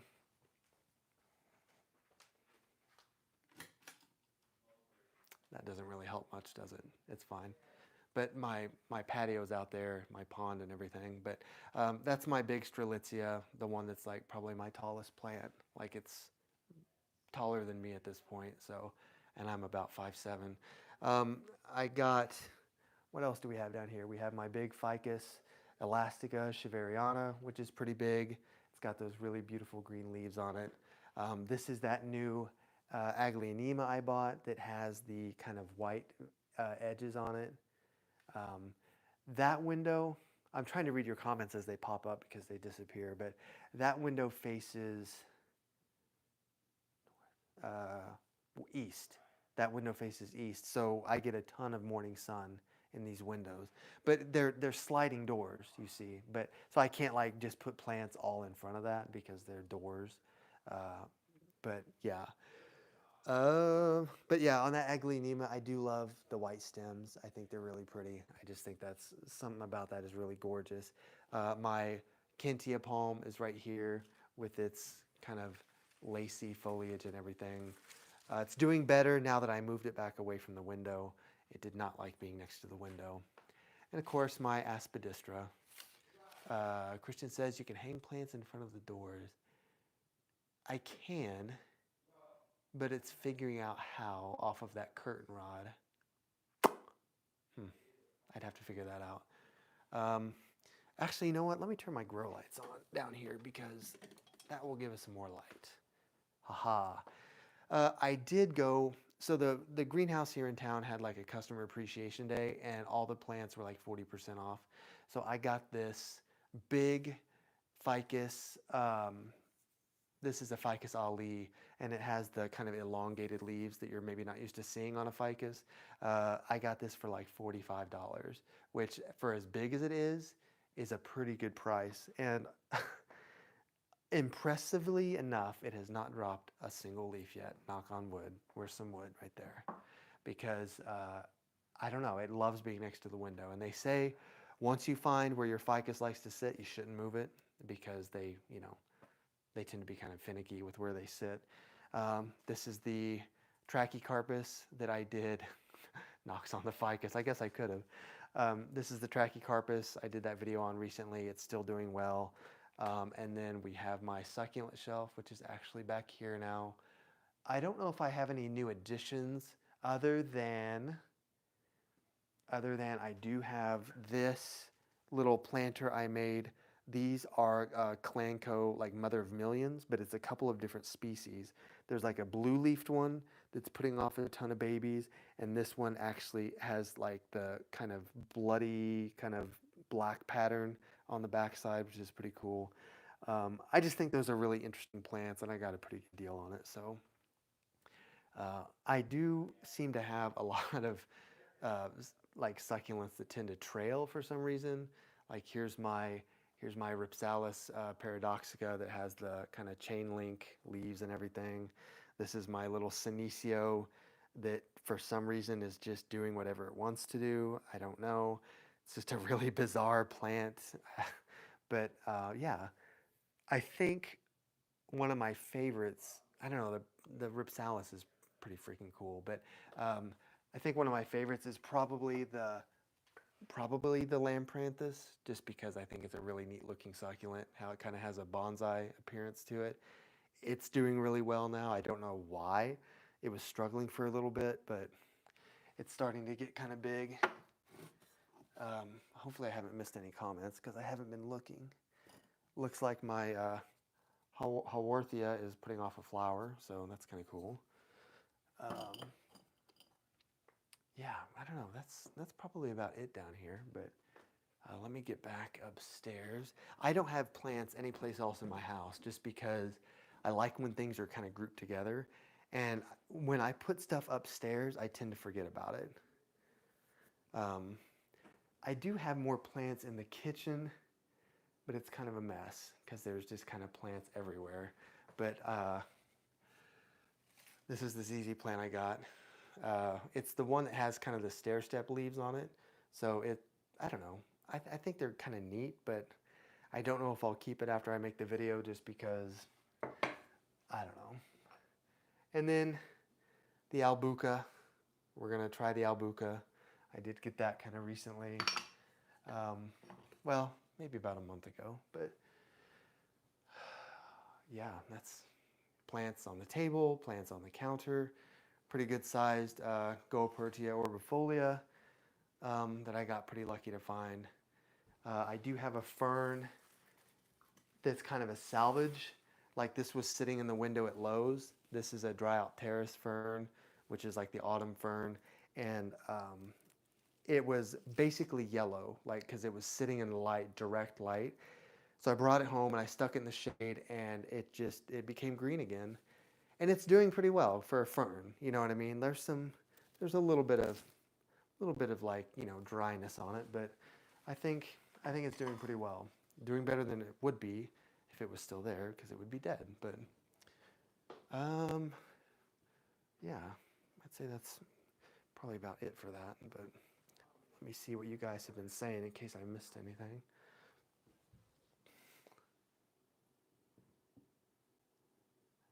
R.I.P. Portulacaria. Did you know that died? Or did you have one that died? Because yes, I did have one, and it died because I didn't take care of it. Marco asked if I have any orchids. I don't. I don't have any orchids. Orchids are a different, I always want to say sect. Like it's not a sect. It's like orchids are a different genre of houseplants, I guess. Kind of with like bromeliads and carnivorous plants. Like I just never really got into orchids. I had a terrestrial orchid for a minute. I forget what species it was. I think it was Spathoglottis. And it just wasn't really doing it for me. Like it just sort of looked like grass. I don't know. But I mean, I can appreciate people that take care of orchids because they're not easy. Some orchids are actually very difficult.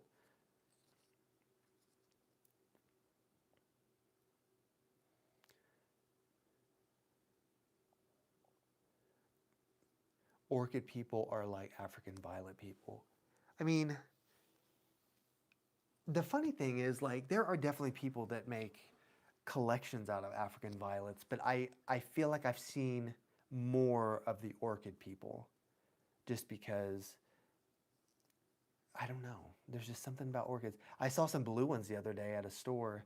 I thought they were gorgeous. They're just, I don't know, but it's just not something I've ever had very good luck with. Also, they're the first things that die when I get them in at work. Thank you, Mandy. I appreciate that. I wish I could take credit for it. I wish I could say, oh yeah, we did all that, and that was totally us. But no, it actually came mostly like this when we bought it. The only thing we've really done to it is we've replaced the appliances. We redid the bathrooms because they were, I don't know, they were dated, let's just say that, because the person that lived here before had lived here for like 25 years, and she didn't do a ton of updates to the bathrooms. They were like 1970s. But yeah, other than that, I think we put carpet down. But yeah, we just got really, really lucky. Ludesia discolor is an easy terrestrial orchid. Ludesia. Ludesia. Let me look it up. I'm sitting here trying to remember it. I'm like, that name sounds familiar. Ludesia discolor. Oh, yes. Yes. I've seen these. I've actually seen these. I can think of one specific greenhouse I've gone to that actually had these. Black jewel orchid is the common name. Well, jewel orchid at least. Some of them are black. Huh. I don't know. That might be worth checking out.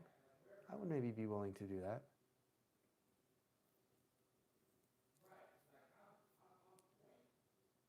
I do. There is actually one more thing I'm going to show you guys because you brought up the house, and I just want to get your all's opinion on something. So the downstairs bathroom where I just was, originally the floor. Ooh, originally the floor.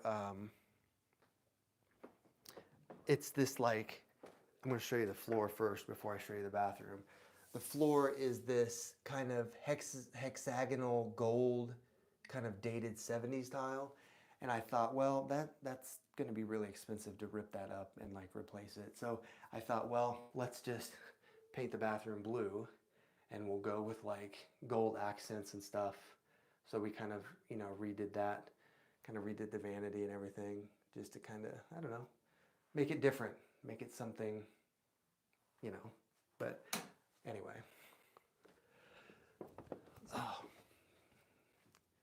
Can I go around this way? I gotta go around this big freaking palm.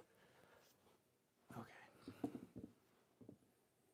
Again, totally unrelated to plants, but it's okay.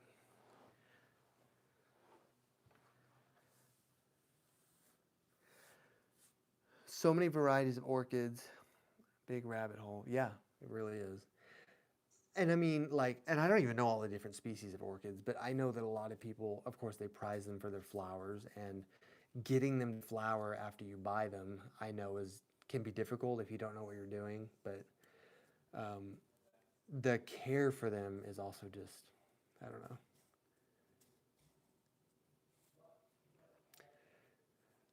Dragonite says, aren't there something like a quarter of all flowering plants are thought to be orchids? That's a good question. I haven't heard that. That doesn't mean it's not true. I can tell you this. Let me see. Biggest family of flowering plants. Let's see. I wish this was a touchscreen so that I wouldn't have to use this freaking thing.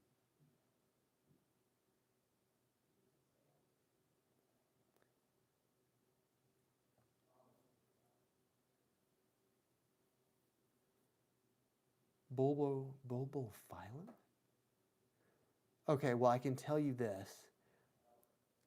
When I type in the list of largest genera of flowering plants, why did it bring up genera? I was trying to find family. But it says that Bulbophyllum has 2,032 species, and it is in the family Orchidaceae. So there may be some validity to that. The number one is Fabaceae. That's the one that has the most. The only other familiar one I see in these first four is Euphorbia. Genus Euphorbia has 1,836 species. Euphorbia is a huge genus. Like, there are so many different species of Euphorbia, especially as houseplants. Like, there's a ton of houseplants that are Euphorbias, which of course is in the family Euphorbiaceae. Interesting. I didn't know that. I mean, it kind of makes sense because there's probably been a lot of crossbreeding between orchids, so that would account for some of that, but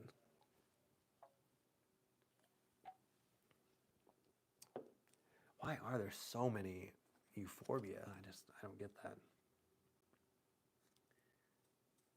There's a lot of cacti too, though.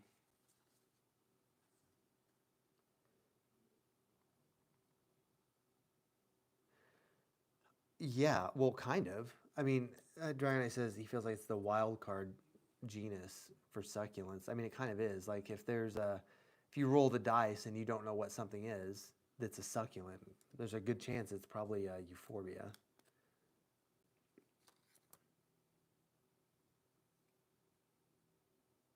Uh, uh, uh, let's see.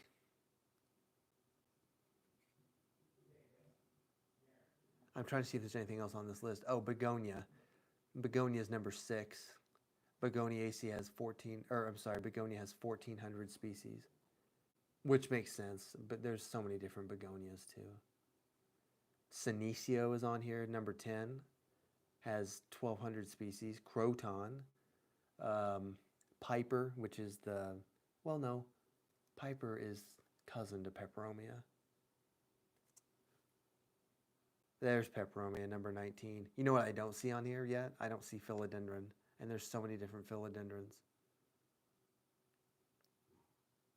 Where are you, philodendron?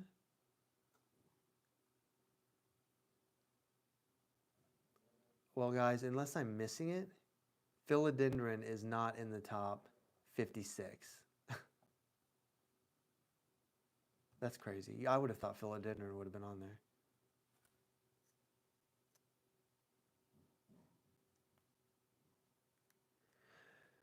Dragonite says, imagine trying to explain to someone that Obessa, poinsettia, and crown of thorns are all in the same genus. Yeah, in the same genus, meaning they're basically like siblings. You know, that they're so closely related. I mean, they're in the same family, so they're like siblings. They have nothing to do with each other. Nothing to do with each other. And then something like the only euphorbia I have is called Euphorbia horrida, and I'm pretty sure it was in my plant video for euphorbia, but it looks like a cactus, but of course it's not a cactus. And it's just bizarre. It gets like flowers on the spines and I don't know, leaves somehow for some reason. Philodendron are tropical, while those are they probably have a wider range. That's fair. You're probably right. Uh, I mean, euphorbia, for instance, being so resilient, you know, they're able to grow in a lot bigger, like more variety of places than philodendron would be one reason. What were we just talking about? Oh yeah, depends on what you mean by succulent. Well, yeah, I mean the line gets a little bit gray. I mean, with cactus, it's very obvious. If we're talking botanically, cactus is only plants that are in Cactaceae. But succulent is the overarching term for anything that retains water, really. So, you know, the old school Sansevieria, now Dracaena, you know, that species is technically a succulent, you know, even though the rest of Dracaena is tropical. So it's just a little bit bizarre, but um,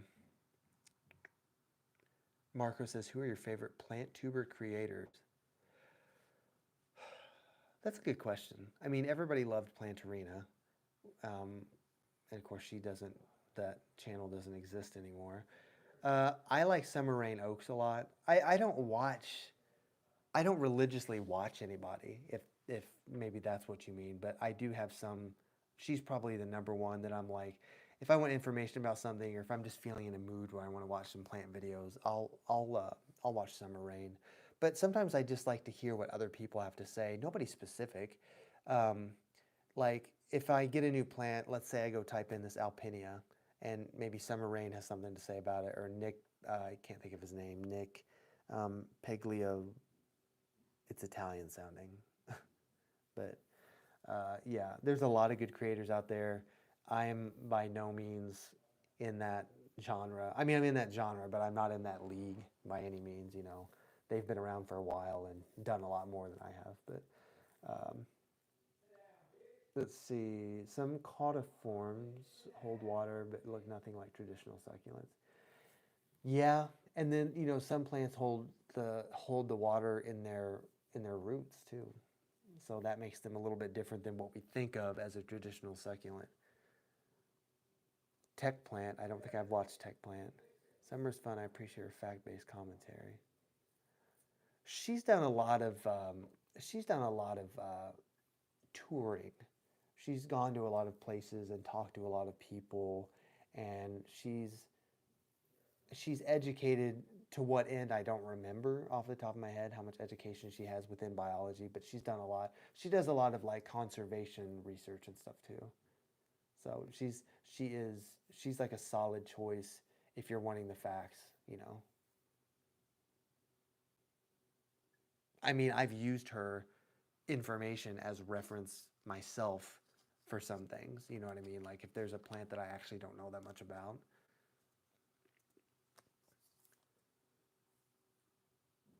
Crime Pays. I haven't heard of that one either. I'll have to check some of these out.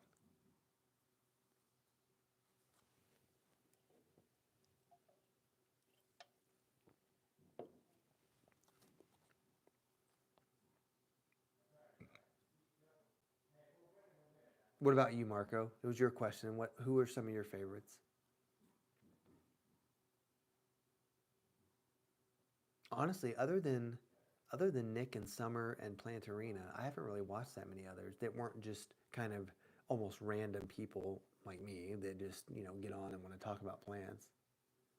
I mean, I guess at the end of the day, we're all just random people, right? But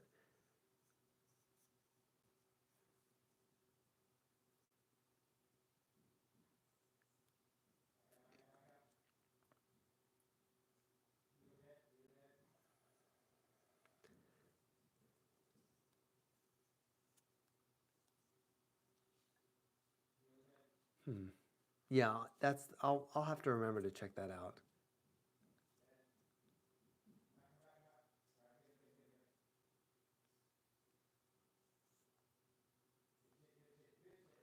YouTube is such a good resource.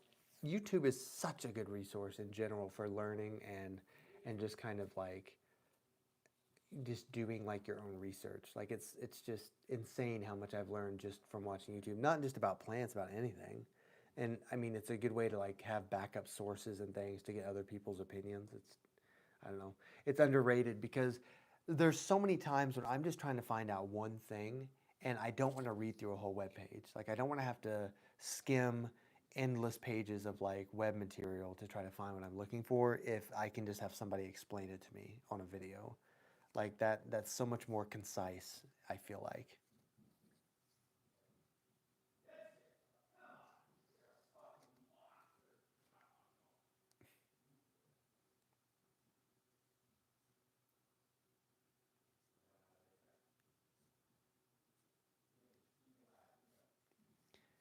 We're community. Yes, that's right. Marco's got to figure it out.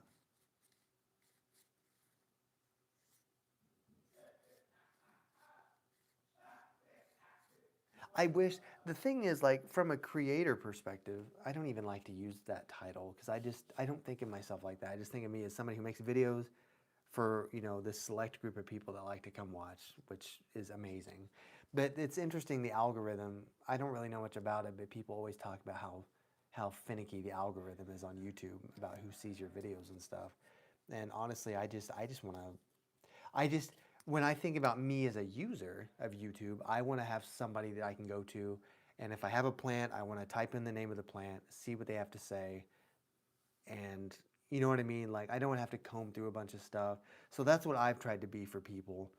I want to be that library. I want to be that resource of like, okay, well, Dylan knows a little bit about plants. You know, I've watched this person, I've watched that person. Let me see what he has to say. You know what I mean? So I wish for that reason alone, I wish that I could get to more people.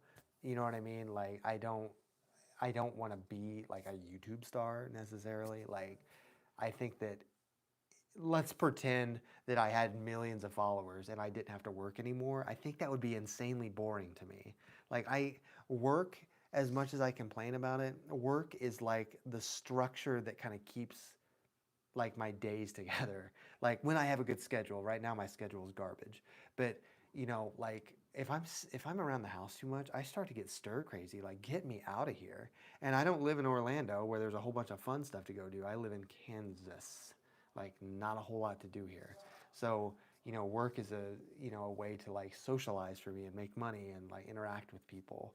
Um, so yeah, did any of that make sense? I don't know, but I do wish that I could reach more people. I'm working on it as much as I can be, I guess. Not making videos isn't helping, but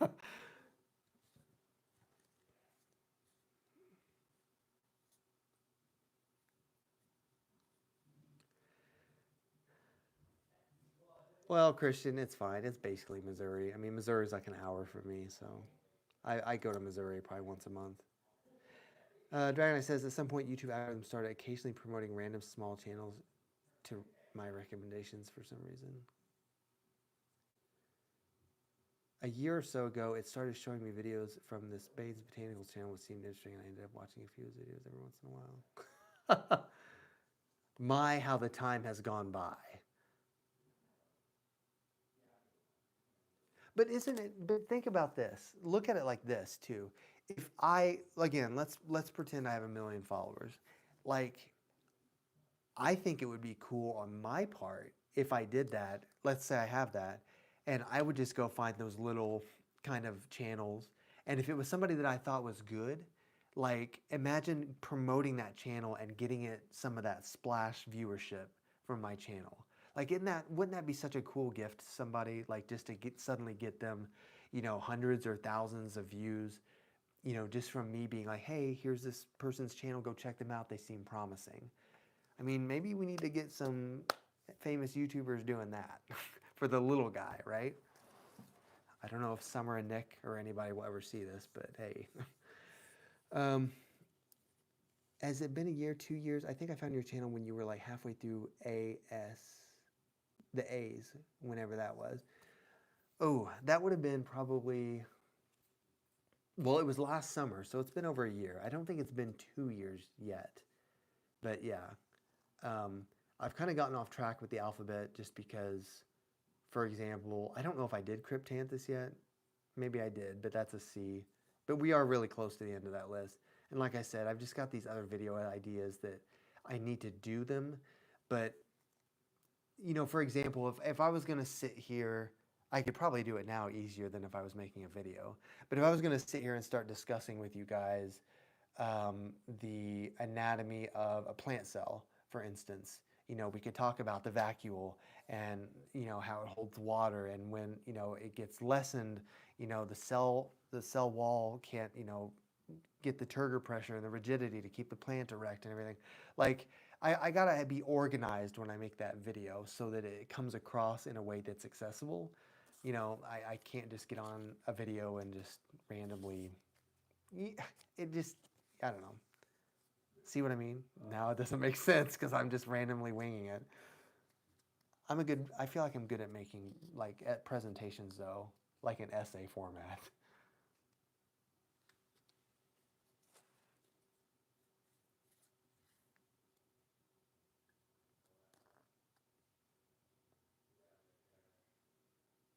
Turgor pressure is really interesting though, because something like spathiphyllum, you'll see the effects of turgor pressure, or the lack thereof, when it wilts, because the water that should be in that vacuole is not pushing out against the cell to keep it rigid.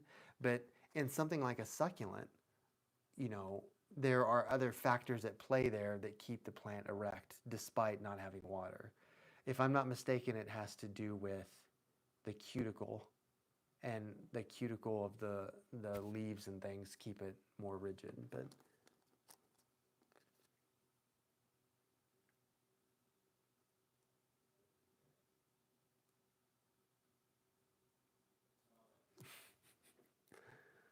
crickets, as Dylan goes into his rant about plant anatomy.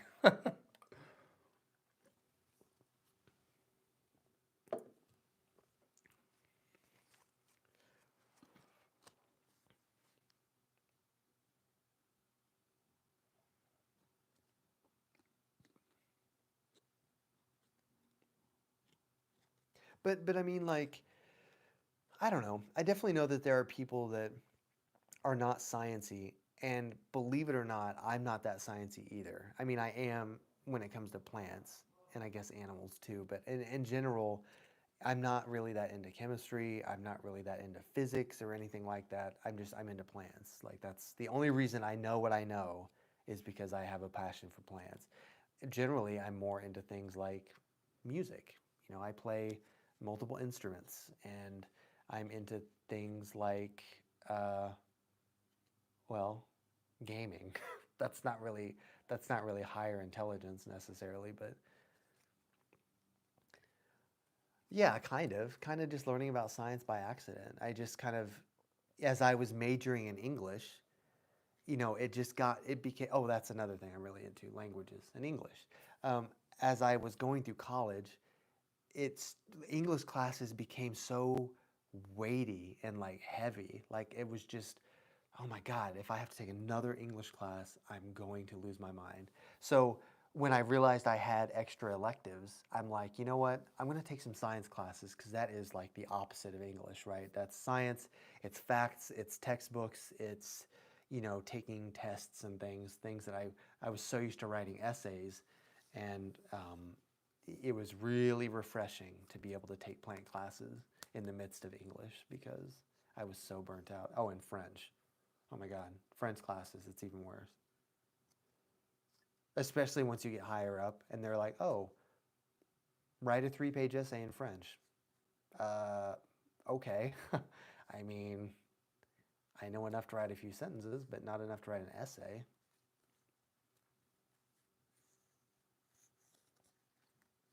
Sadly, I've kind of abandoned French because I just don't get to speak it. Nobody speaks French here. So I'm really focusing a lot more on Spanish, and I've been fortunate to have some good help. I was talking with a guy from Honduras tonight that went to the skating rink, and he was speaking in Spanish, and I was picking up enough that I knew what he was saying, so that's something. Christian says English is useful if you get into science research. That's true. Like English can really help you in any field because we speak English, we write English. You know, if you have to write a research paper about something about the anatomy of the flower of an epipremnum, you know what I mean? Like it's going to be really useful if you can communicate that well via an essay with proper English. And then Christian says, Je sais petit peu. He knows a little.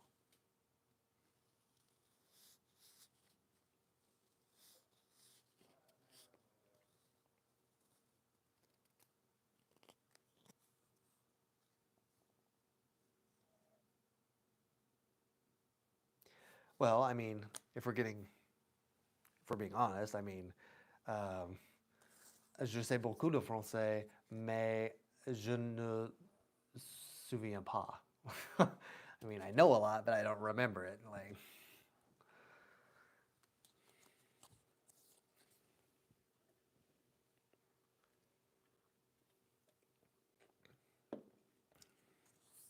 it's in there. That's the weird thing about the brain, and they don't really understand fully how memory works in the brain. But it's like when you can't remember something, it's still in your brain. You just can't access it for some reason.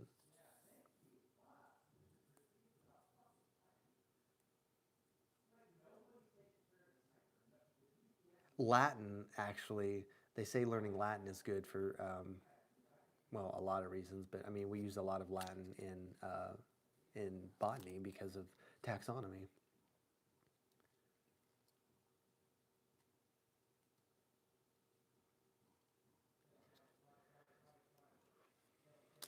So I don't know. I need to get back. Actually, let me pull that up. I don't know if I can pull it up without. I don't think I'm going to mess anything up, but I want to pull up my channel because I don't remember. The last video I did was Oreo Serious, and okay, yes, it's not going to mess it up good. Let's see. Oh, I did do Howia. I didn't think I did. Stetsonia, Strelitzia, Thamatophyllum, Stephanotis. Oh, that's another one I got rid of, Stephanotis. Actually, where I got that ficus at, that greenhouse, the manager, I gave that stephanotis to her, and she was so excited about it because she doesn't really get those very much. Um, Trachycarpus oreoserius. So I have not done Cryptanthus yet. That's kind of surprising. Radermachera. Ugh, that thing died a long time ago. Okay. Let's see. Tu dois avoir les amis au français comme Québec ou Paris. Paris. I've lost the French R. I can't hardly say it anymore. Paris. Paris. Ugh, that just sounds awful. Verre. Croissant. Like, it's hard to get out. You have to have friends, French friends, like Quebecois or Paris. Right, yes. But they're not here. They are in Quebec and France. But we have such a large, especially where I live, we have a really large Hispanic community. So it's easy to find people to kind of practice with when it comes to learning Spanish. And Spanish is so much easier to pronounce than French. Ugh. But yeah.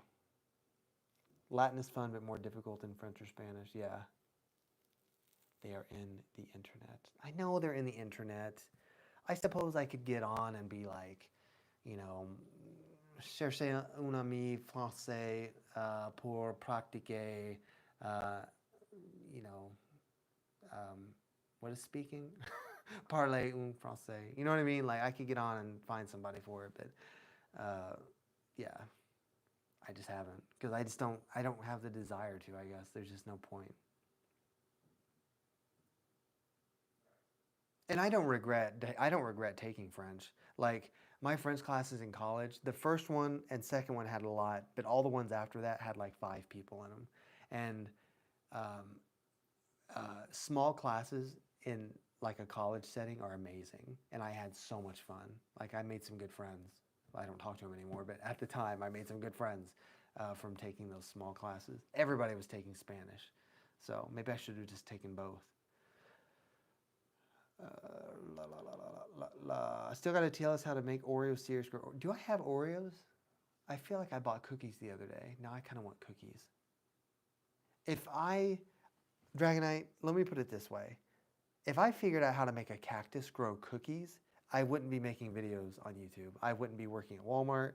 I would be on a yacht in the Mediterranean or something. Like I'd be, y'all'd never hear from me again.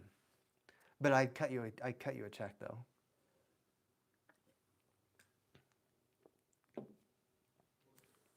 See that?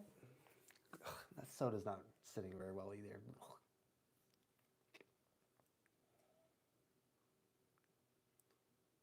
What can we call that plant? We have to name that plant that grows Oreos after me. The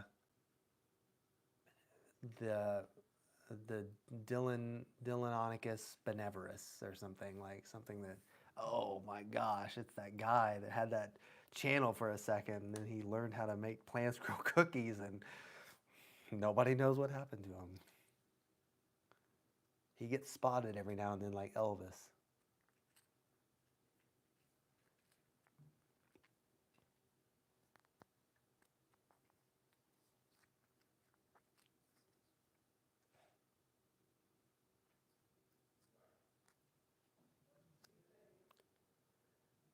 I do actually have. uh, and suddenly the chat took an interesting turn.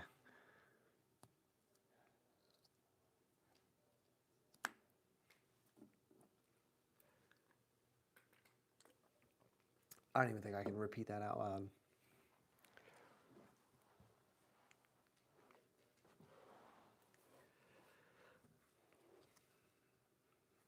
What was I going to say? It was actually relevant.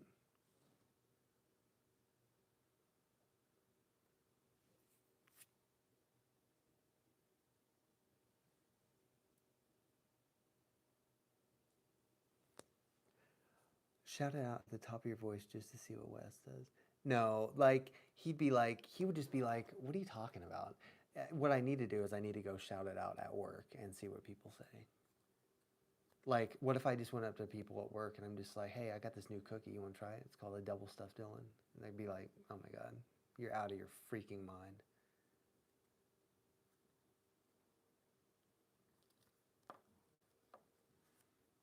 I did make. I don't have any here, but I actually did make business cards that I can like hand out to people locally. Like as people come into work and they buy plants, I'm like, "Here, check out my channel." I should have uploaded a picture or shown you guys.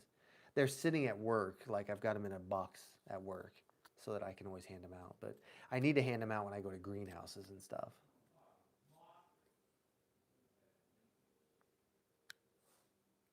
Marco, I don't know if Marco is still here or if he left, but because we're probably going to wrap up here in about 10 minutes. But I think you had said something earlier about the philodendron tabapoense, and I was sitting here looking at the cutting because it's still in the thing, but I don't know what you said about it. I think that comment was on my phone when I was moving around and I didn't see it, but I swear I saw you said something about that. I wasn't ignoring you.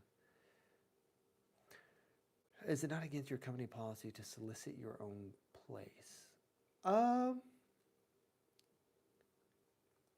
I mean, sure, maybe on paper. No, no, I swear, I really don't know. It's the red lighting. Don't you see? Um, honestly, I don't know. I think it would be different if I was handing out flyers if I opened a grocery store or something that was actually competitive. Like I'm not handing out something, I'm not even handing out stuff that's a business. I mean, it is technically a business, but it's not like, does that make sense? Like if I go to Best Buy and I start handing out flyers for, you know, Target Electronics or something, like, I don't know, then there's like a conflict of interest there. Hey, if the Girl Scouts can come sell cookies at the door, I can hand out business cards.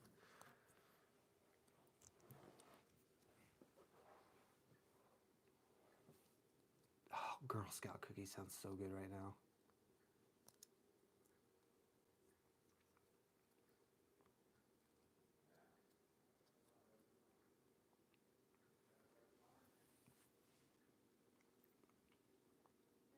I think we lost Marcos, but I know he said something about that philodendron. Honestly, I think this one has something on it. It looks like a little potential spider mite. I might have to spray this thing off. You guys, I wish there was a way that you guys could like push a button and like shock me every time I need to water so that I actually do it. I need to do it tonight. It's 9:47. We're going to stop at 10. I need to water after.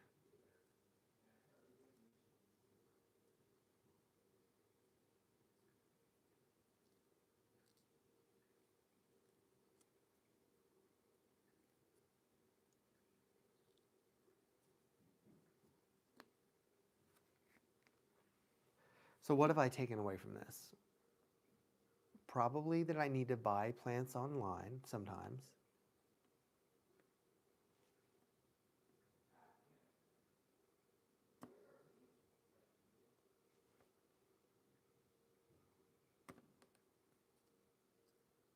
Wait, what?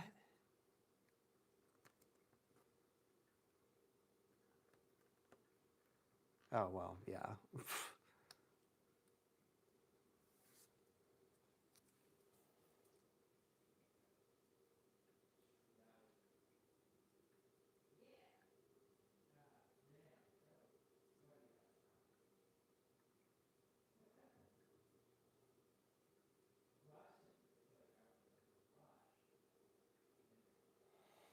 I've, I mean, I could never figure it out because I'm not that like tech savvy, but you know, I've considered figuring out some, I guess it's not tech, but some sort of irrigation type system. Like if I could construct something, like pretend that this plant shelf, because these are inset, right? There's like an inset here.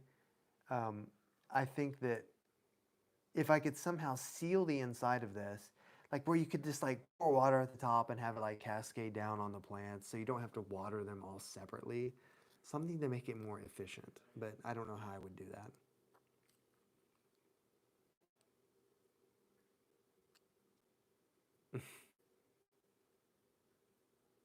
The funny thing is, it's not even a money issue. Like the buying plants thing is not a money issue. It's a space issue.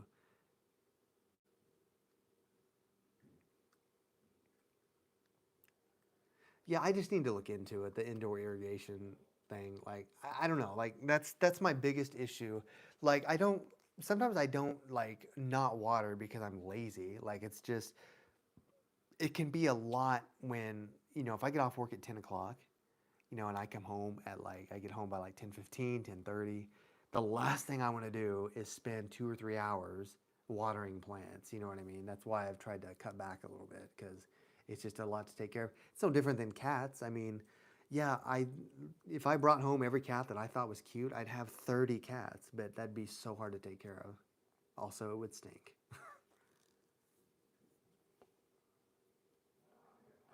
4 cats is plenty. We had 5 for a minute, and then one of them died. But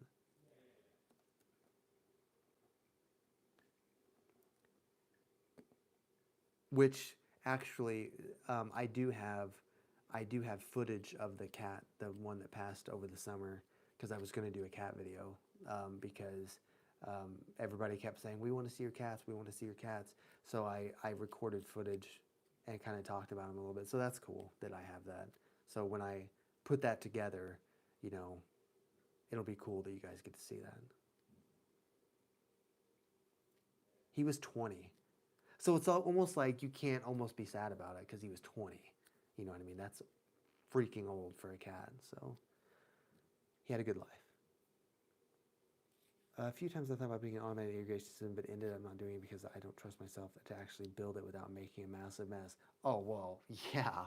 There's no there's no way that you can do that and not make a mess. Like something like that. Like even if I mean, I need to just look at systems that maybe I could just buy. But even if I did try to construct a shelf, I'm gonna have to get like a drill out and like do all kinds of stuff and try my best not to destroy the shelf. I could never do it to this shelf though because Wes's mom got us this shelf, so he's like, take care of that shelf, don't hurt it.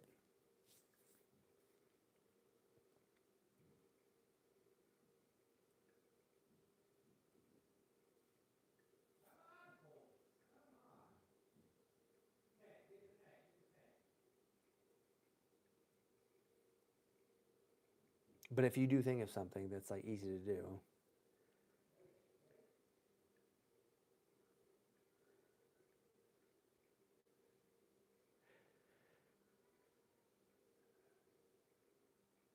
I mean, in theory, like the most basic fundamental thing that some of those irrigation systems probably are. Think about just like a clear tube that you can run over the plants and have like a hole in it. Of course, it'd have to be a pretty big hole. I don't know. See, I can't build things. I can take care of plants, but I can't build stuff. I can build Legos. Can you make one out of Legos? I could build it.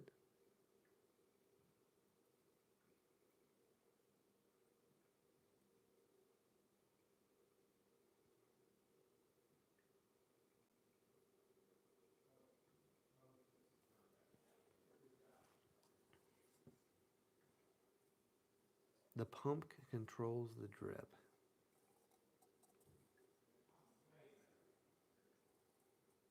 Hmm.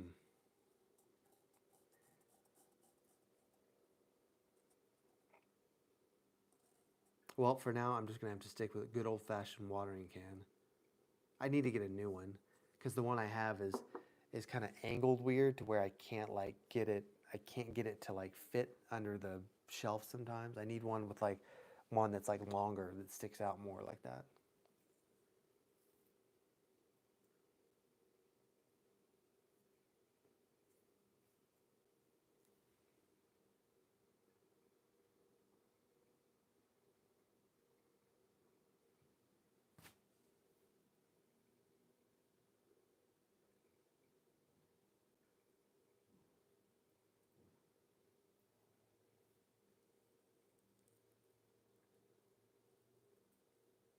Yeah, yeah. I could just do the cup.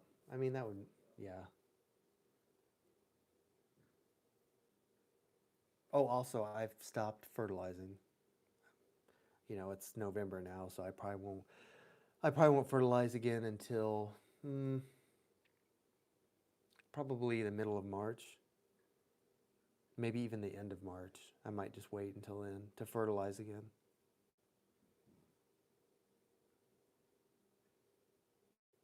And usually what I do is I'll do like diluted like half the first time just so that it's not like this huge shock to the plant, and then I'll do full strength next time. But yeah, they're done for the season, I think, unfortunately.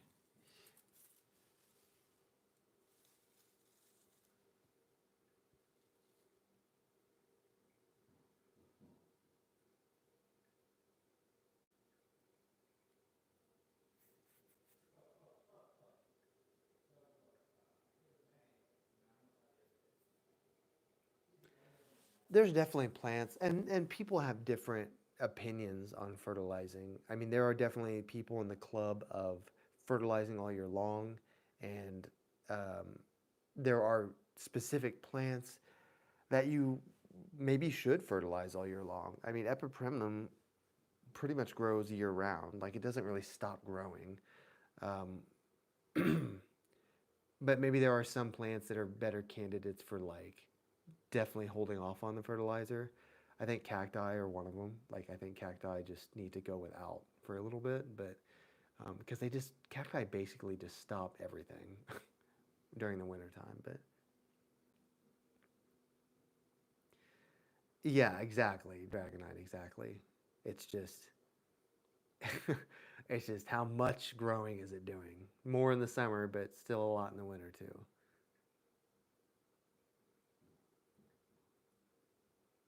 And I've considered like cold wintering or cool wintering my cacti somehow to where they get like cool. Um, but it's hard to do that and still give them a lot of light. And my basement has, of course, no windows. And it doesn't really get that cold. It's like a pretty well finished basement.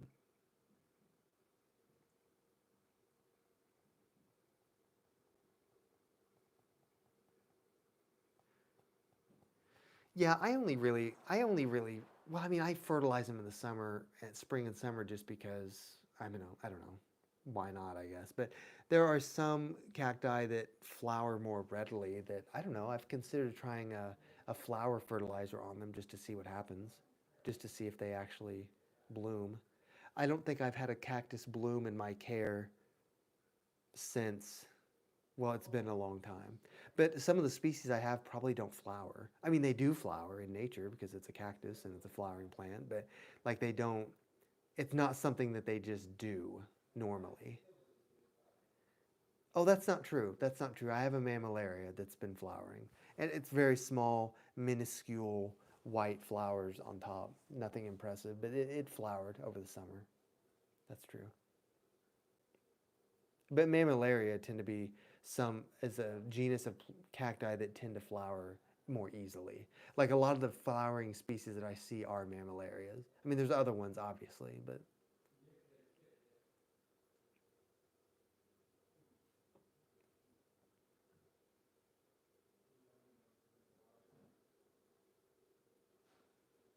what sounds good for dinner, you guys? Like, I don't know. I feel like I want cereal because it's getting kind of late. But well, we have 2 minutes. Anyone have any last minute thoughts? Anything that we want to add to the stream?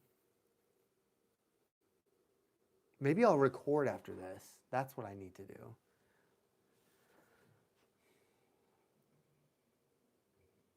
Dragonite says I have what's probably some kind of Chemicerius. It was labeled in the store. It was produced exactly one flower in the spring. It's quite a lot bigger now, so hopefully there will be a few more next year. Well, I tell you what I'll probably do is in the springtime when it warms up, I'm going to try that. I'm going to try the flowering fertilizer just to see what happens. I mean, it's not going to hurt the cactus, but it may not do anything. I mean, it made the African violet flower, so why not the cactus too? Just cacti tend to bloom usually either because they're really happy or because they feel desperate. They got to flower while they can, limited time. Um, but yeah, Mammalier's like 8 years old, but no flowers. Really? I would have thought they would have flowered by now. 8 years is pretty old. I mean, it's relative, but Mammillaria is interesting too, though, because some Mammillaria are just a ball, like they're just one piece.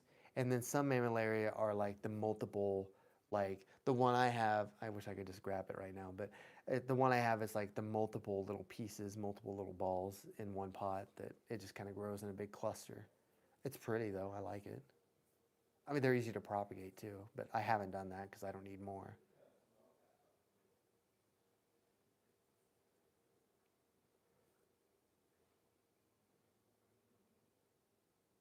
It's one of those your coworkers sell that get painted. That is so annoying. That is one of my biggest pet peeves. I think about Walmart doesn't do that. I will say that the cacti and stuff that we get plants that we get from our companies are they're never painted like that. So I don't know what company it is that's doing that, but it's stupid because that is not good for the plant. For one thing, you're spray painting it. That's like spray painting your skin, right? Like you're not going to be very healthy if all your skin is spray painted. And the fake flowers that they glue on top inhibit the growth. You know what I mean? Like that's so dumb. Why would you make a plant suffer like that just to, I don't know, whatever. There's some at Lowe's. My Lowe's has some right now. You know what I mean? Like, who buys those? Do people actually buy those? Yeah, the fake flowers aren't too bad. I mean, either they pull off easily, but you got to be careful that you don't pull like a skin with it, or you can just clip them. You know what I mean? And that's fine too. But yeah, when they're spray painted or stained or whatever you want to call it, like it's just that's so dumb. It looks dumb too. Like it's not even like it makes the plant look better. It just makes it look fake. Just buy a fake cactus and spray paint it whatever color you want.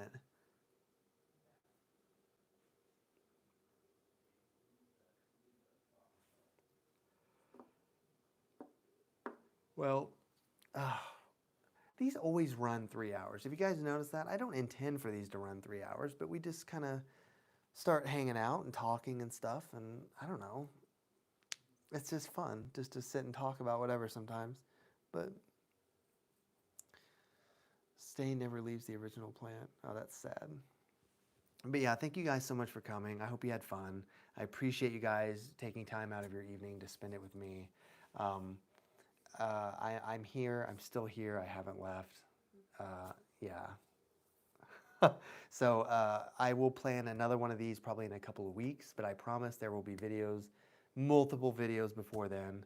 Maybe I will sit and record after I eat because I don't work. I do work tomorrow. Damn it. Ugh. I'm supposed to be there at 7 in the morning. That's not happening. Maybe I'll go in at 10 or something. But anyway, I will get some more stuff out to you guys, I promise. Again, thank you so much. I hope Kristen and Dragonite, I think you guys are the only ones still here. If anyone else is still here, I hope you guys have a good night. And yeah, I appreciate you guys so much. I say that a lot, but I mean it. I can't say it enough that, you know, it's really cool that you guys stick around. Maybe one day you guys will remember when. So yeah, have a good night, sleep well, and I'll see you guys soon.